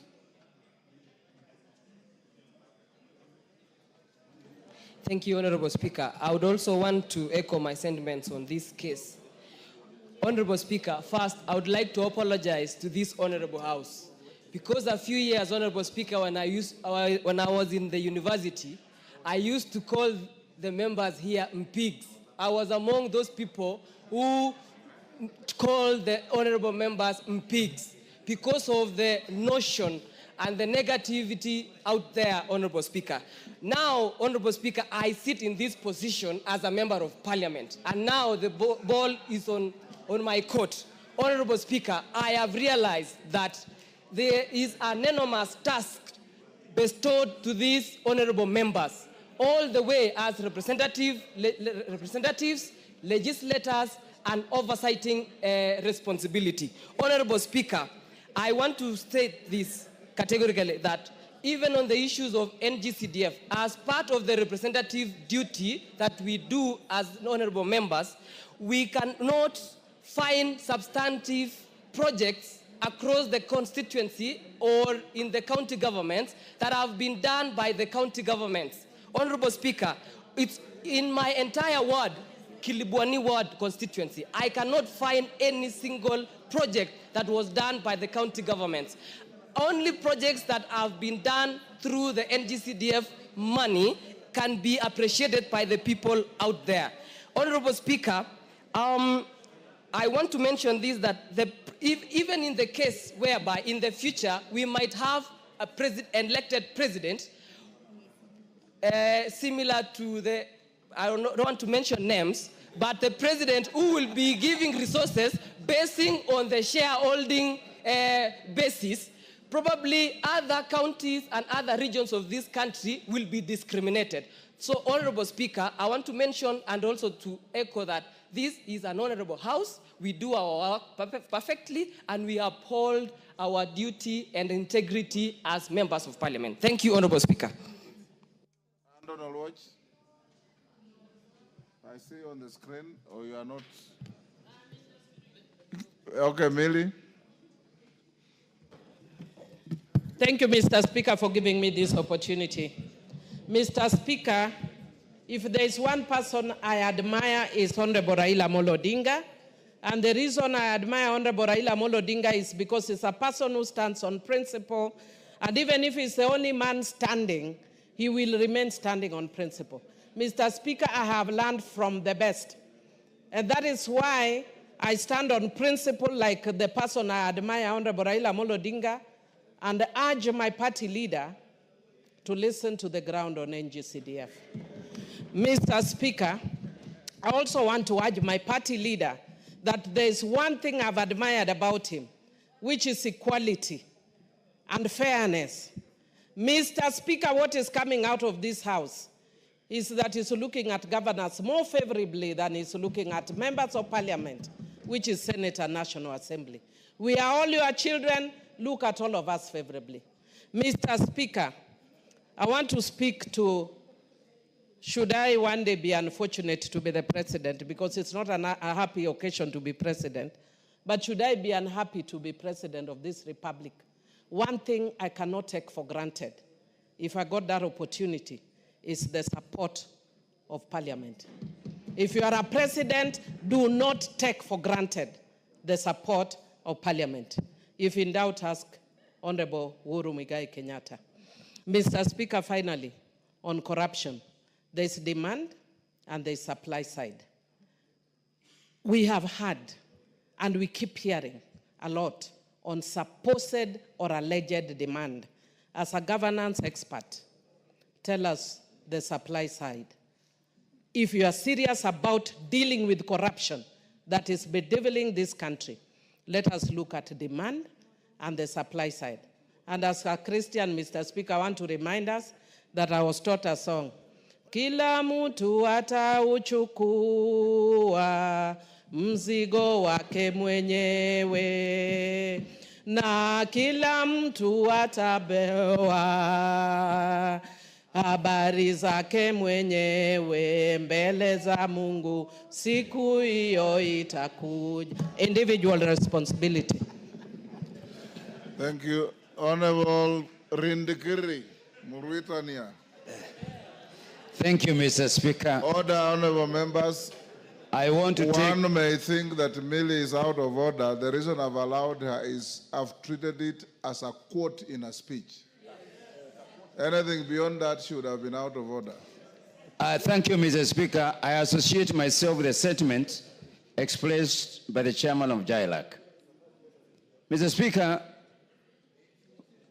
in other forums, I am the president of Democracy and Good Governance in the International Conference of the Great Lake Region. Mr. Speaker, democracy dictates that we express ourselves anyhow. But good governance is a responsibility of each one of us. Mr. Speaker, the executive has a responsibility. The legislature we have a responsibility. The judiciary has a responsibility. Mr. Speaker, we are equal partners. We are not lesser of the responsibility that we have been given. Mr. Speaker, the advantage of the executive can be good, can also be bad. Mr. Speaker, the last parliament and many majority members who are in the last parliament, we know we were called names. We were called collapse. This is not a new thing. The last regime, the past regime, called the members of this parliament collapse. Actually, bad names were used against us. Mr. Speaker, now we are being called collapse. Each person, if we are to apply the principles of good governance, we must exercise what these principles are. One, the rule of law. The rule of law dictates that when something is wrong, the law takes precedence. Mr. Speaker, I want to imagine that the president knows this, and I'm sure he knows. Let him subject all of us who have been found to be capable of being corrupt to the rule of law. It's as simple as that. Mr. Speaker, transparency is very key in leadership. Mr. Speaker, we cannot be all accused en masse without giving evidence. Mr. Speaker, the executive need to be held accountable, to become clear, to become transparent on what he is talking about, members of parliament being corrupt. Mr. Speaker, the presidency is private to intelligent information, and nothing prevents him from proclaiming the people that have been found to be corrupt. Mr. Speaker, I want to disassociate myself with the fact that this parliament is corrupt. Mbeyu.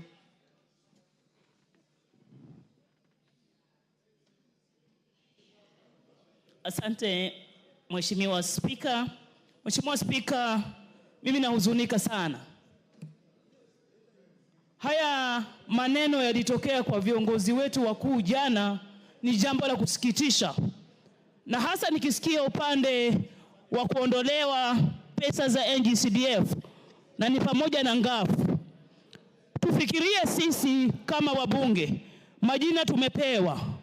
Lakini hawa wabunge hawana shida kama wale wananchi wetu waliweza kutupigia kura pale. Wale wananchi wanategemea NGCDF, wanategemea ngafu, watoto wao wasome, watoto wao waende chuo kikuu, miradi ifanywe, shule zijengwe. Na mheshimu sana baba Raila Amolo Odinga. Lakini kwa hili atufikirie sisi, na mimi wakilifi, wale wa mama wajane, walioamka saa 10 kwenda kupiga kura ya Mbeyu, machungwa 6. Wataniuliza mimi niwaambie nini? Siwezi kulipa fee, niko na mradi wa full scholarship. Watoto maskini wanategemea hizi pesa walipiwe fee. Sisi ndo tunaenda kuteseka, Mheshimiwa Spika. Mbali na ile kejeli yote ya kupewa haya majina, ni wale watoto maskini wa Kenya wanategemea pesa za NGCDF kujikimu pale mashinani. Tutawajibu nini? Sisi tutawaambia nini? Tunataka kurudi na hakuna pesa za kuwasaidia. Tutatetea vipi? Kura inakuja, bado miaka 2. Ngafu haiko. Kama zile pesa mabilioni yanaenda kwa counties na hakuna alama pale, health status mbaya, ya education imeshindikana, ile ya ECD, mambo ya maji shida, wakilimbikiziwa hizi pesa kama zile ndogo zimeshindikana pale kwa counties, wakiongezwa za NGCDF maeneo bunge 7, 8 na ile ya Nairobi iliyo na maeneo bunge mengi, wataweza vipi kutuonyesha kazi inafanyika? Alafu sisi tutakuja hapa, Mheshimiwa Spika, tuwe flower girls sisi women rep na wale wa mama wengine kunywa chai tu, tutakuwa tuko kibaruani. Lakini yule mtoto wa maskini wa Kenya atafanya nini? Atapiga kura vipi? Apigie nini? Na tumaini gani? Lazima viongozi wetu wafikirie ni kesho kutwa tu wataitisha kura, hatutaweza kujisaidia, hatutaweza kutetea mtu. Mbeyu nitajitetea mimi na watu wangu maskini. Asante Mheshimiwa Spika. Omboko Milemba. Thank you, Honorable Speaker.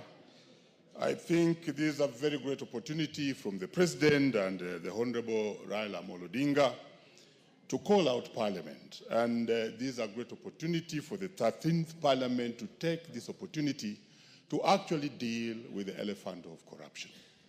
You don't underrate when Raila Amolo Odinga stands up and says something. You don't underrate when President Ruto rises up to say something. And therefore, the way we deal with this matter will be very important, and the 13th Parliament has been given this opportunity. If we deal with it in a manner of only lamenting or threatening other organs and moving away from it, we shall lose it. The correct way to deal with this matter is to dissect it squarely, the way the chair did put it. That we establish a commission, we establish a parliamentary committee, we establish within our own standing orders a unit that will investigate this matter to the very end. Remember, the person who spoke to this, who is the president, has intelligence, and I hear, though I did not attend the meeting, that he did indicate that he gets this raw intelligence. And then this would roll out to every other sector, including the executive and other players. If there's anything that Kenyans are crying of, is corruption. And if we are being mentioned on this wholesomely, we have to dissect it squarely and then move to the other players within the executive.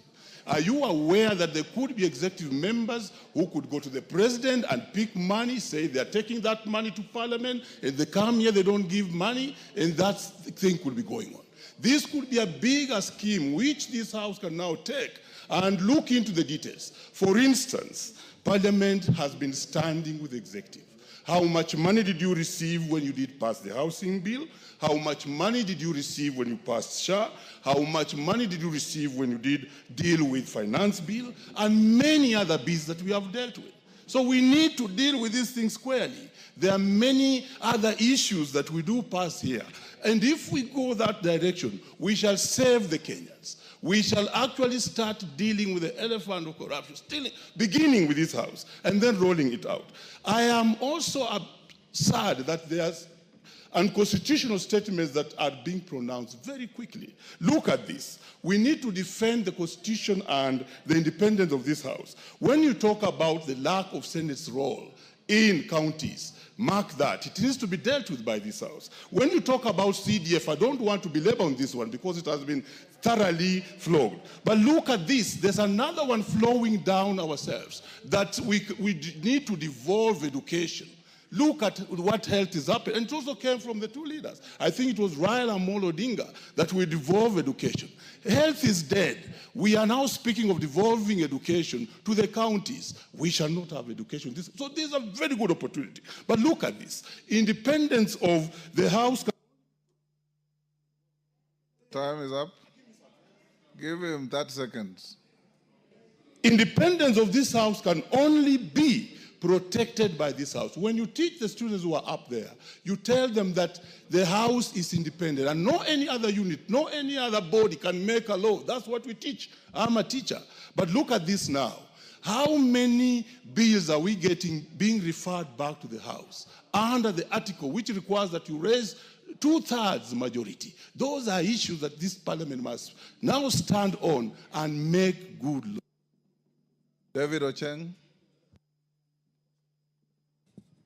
Thank you so much, Mr. Speaker. Mr. Speaker, I've been here long enough to know that every time we've had a bipartisan initiative, this House suffers. I remember in the 11th Parliament, when the President and Raila came together at that time on IBC, we were brought here one afternoon, we were told, pass these bills, no removal of a comma, no full stop being removed. When BBI came, the same thing.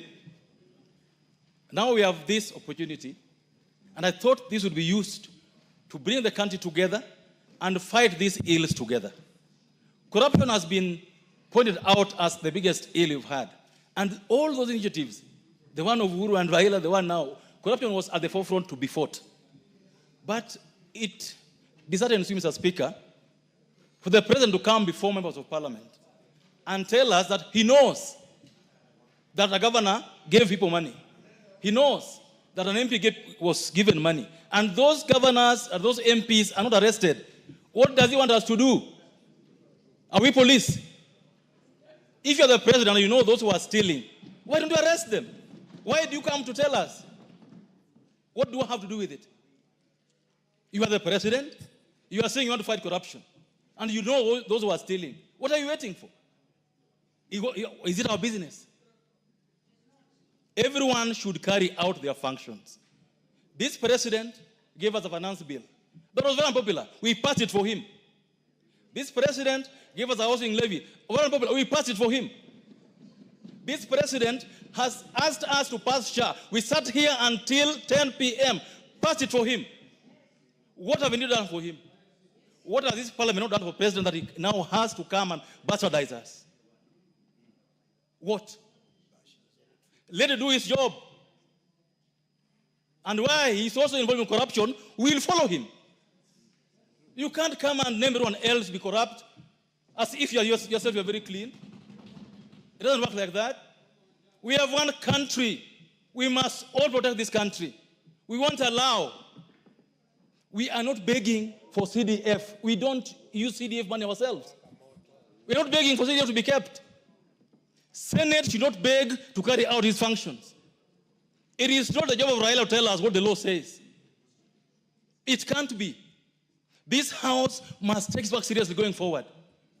And if there's a PS or a minister stealing money, let us deal with them.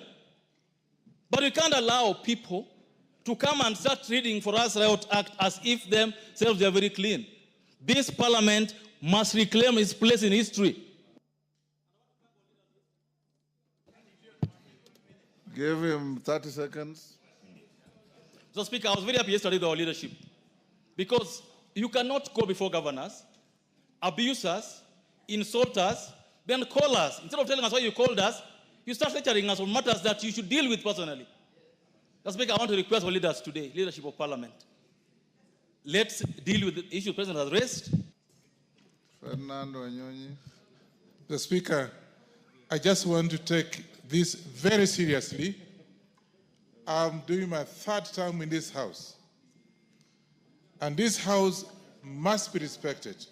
Members who are here, I want to tell you, you actually have lost, you are losing your integrity out there. And our discussion here, Mr. Speaker, is not because we are defending ourselves. It's because of these allegations. I would have expected head of state to call us in the Kamukunji privately and expose to us, telling us exactly what he has heard. But instead, actually, we have been exposed. I want to take this opportunity and say whatever allegations have been given to us. Mr. Speaker, you actually, for your own sake, you actually, because you oversight us here, your name is also going to be, be there. In fact, as you go out there, people are now dismissing us. I remember just 2 days ago, I gave out money. And they were saying, you are a millionaire. So I think as far as I'm concerned, if there was anything that was bad, an allegation that actually I've heard, even the right Honorable Kingi Odinga out there, Jaramogi Oginga Odinga, I think I was so shocked. And he said that even we have no job. We are not supposed to do what we are doing. And yet he knows constitutionally our role here as Kenyans, as members of Parliament. I want to take this opportunity and ask you, Honorable Speaker, get the head of state to come here and tell the Kenyans out there that was wrong. That what he said was out of order, and that so that people can, otherwise you go out there, what are people talking about us? It's bad out there. So I want to take this opportunity and request you, in your capacity, tell the head of state to come to this House and whatever he has said, he apologizes, because it's actually affecting us as leaders of this country. I think, members, that's what it is. Because out there, if you want to come back, I can tell you, it's not going to be easy. Because you are rich, you are poor, you don't take money out here, because You are bribed and you are not giving money to the people out there. So, Mr. Speaker, I think I want to ask you, kindly get head of state here to come and tell this House so the Kenyans can hear that he was wrong. I think members actually, you agree with me. You agree with me. Let Ruto come here and tell the whole country that it was wrong for him to say what he has said. And if he's relying on Oginga Odinga for his re-election, Oginga Odinga died in 1994. Honorable Ferdinand Wanyonyi. I was in this house with the late Jaramogi Oginga Odinga, and he died in 1994. Yes, thank you. Chonga. Asante mstahiki Spika kunipa nafasi hii. Matamshi niliyasikia yakitoka kutoka kwa rais yalikuwa ni ya kuvunja moyo, si kwa wabunge lakini hata kwa nchi nzima. Ifikapo wakati ambapo kwamba baba anasema ameshindwa na watoto, ni kumaanisha kwamba hiyo jamii imeangamia. Palipo na kosa ambapo kwamba mtoto amekosea, baba anatakana asimame na aweze kupeana mwelekeo. Nchi nzima, ulimwengu mzima, ukitaja mambo ya ufisadi, Kenya tunapewa position. Kuna mahali Kenya inaonekana kwa upande wa ufisadi. Ufisadi ule ni wabunge ndio wao wamefanya ufisadi ule. Mbona tusichukue nafasi na wakati wa kujua exactly shida iko wapi? Ni jambo la kuhuzunisha. Nimemsikia mwenzangu hapa akizungumza ya kwamba jana akifika nyumbani bibi yake anamwangalia mifuko. Mimi nimetoka mashinani, Mheshimiwa Spika, nasikia njaa, lakini bibi yangu swali la kwanza ananiuliza, huu maskini tuko nao wa nini kiwa nyinyi mnabeba mabilioni haya yote huko nje, unapeleka wapi? Uko na bibi mwingine? Uko na warembo? Ama hii pesa inaenda wapi? Ile nafasi ya kuitwa mheshimiwa mstahiki Spika, sasa hiyo mheshimiwa umeshatoka. Tumekuwa wadharauliwa. Mbali na hayo yote ambayo kwamba sisi tunapambana nayo, tukitetea hususan serikali ya Mheshimiwa Rais Ruto. Mimi hapo nyuma, Mheshimiwa Spika, ulikuwa unanijua. Nikisimama mimi nilikuwa najua napeleka mawe yangu wapi. Nimepunguza utambi kwa sababu tunataka Kenya ionekane moja. Kenya isonge kwa agenda zile ambazo kwamba zinastahili. Lakini je, leo hii Mheshimiwa Spika, unataka mimi nikatetee serikali yenye inanidhulumu kuniita mimi mwizi? Tuko wabunge hapa wengine, hata ukiangalia hiyo kote amevaa ni 10,000. Iwapo kwamba kweli tunapewa pesa hizi ambazo tunapewa, mbunge anaweza kuvaa vibaya namna ile, Mheshimiwa Spika? Ni jambo la aibu, ni jambo la kuelewesha. Pia mimi naunga mkono ya kwamba sisi ni tegemeo la rais, tunahitaji atuombe msamaha. Bila hivyo kila mtu atabeba msalaba wake, jambo alivyosema. Asante Mheshimiwa Spika. Sane.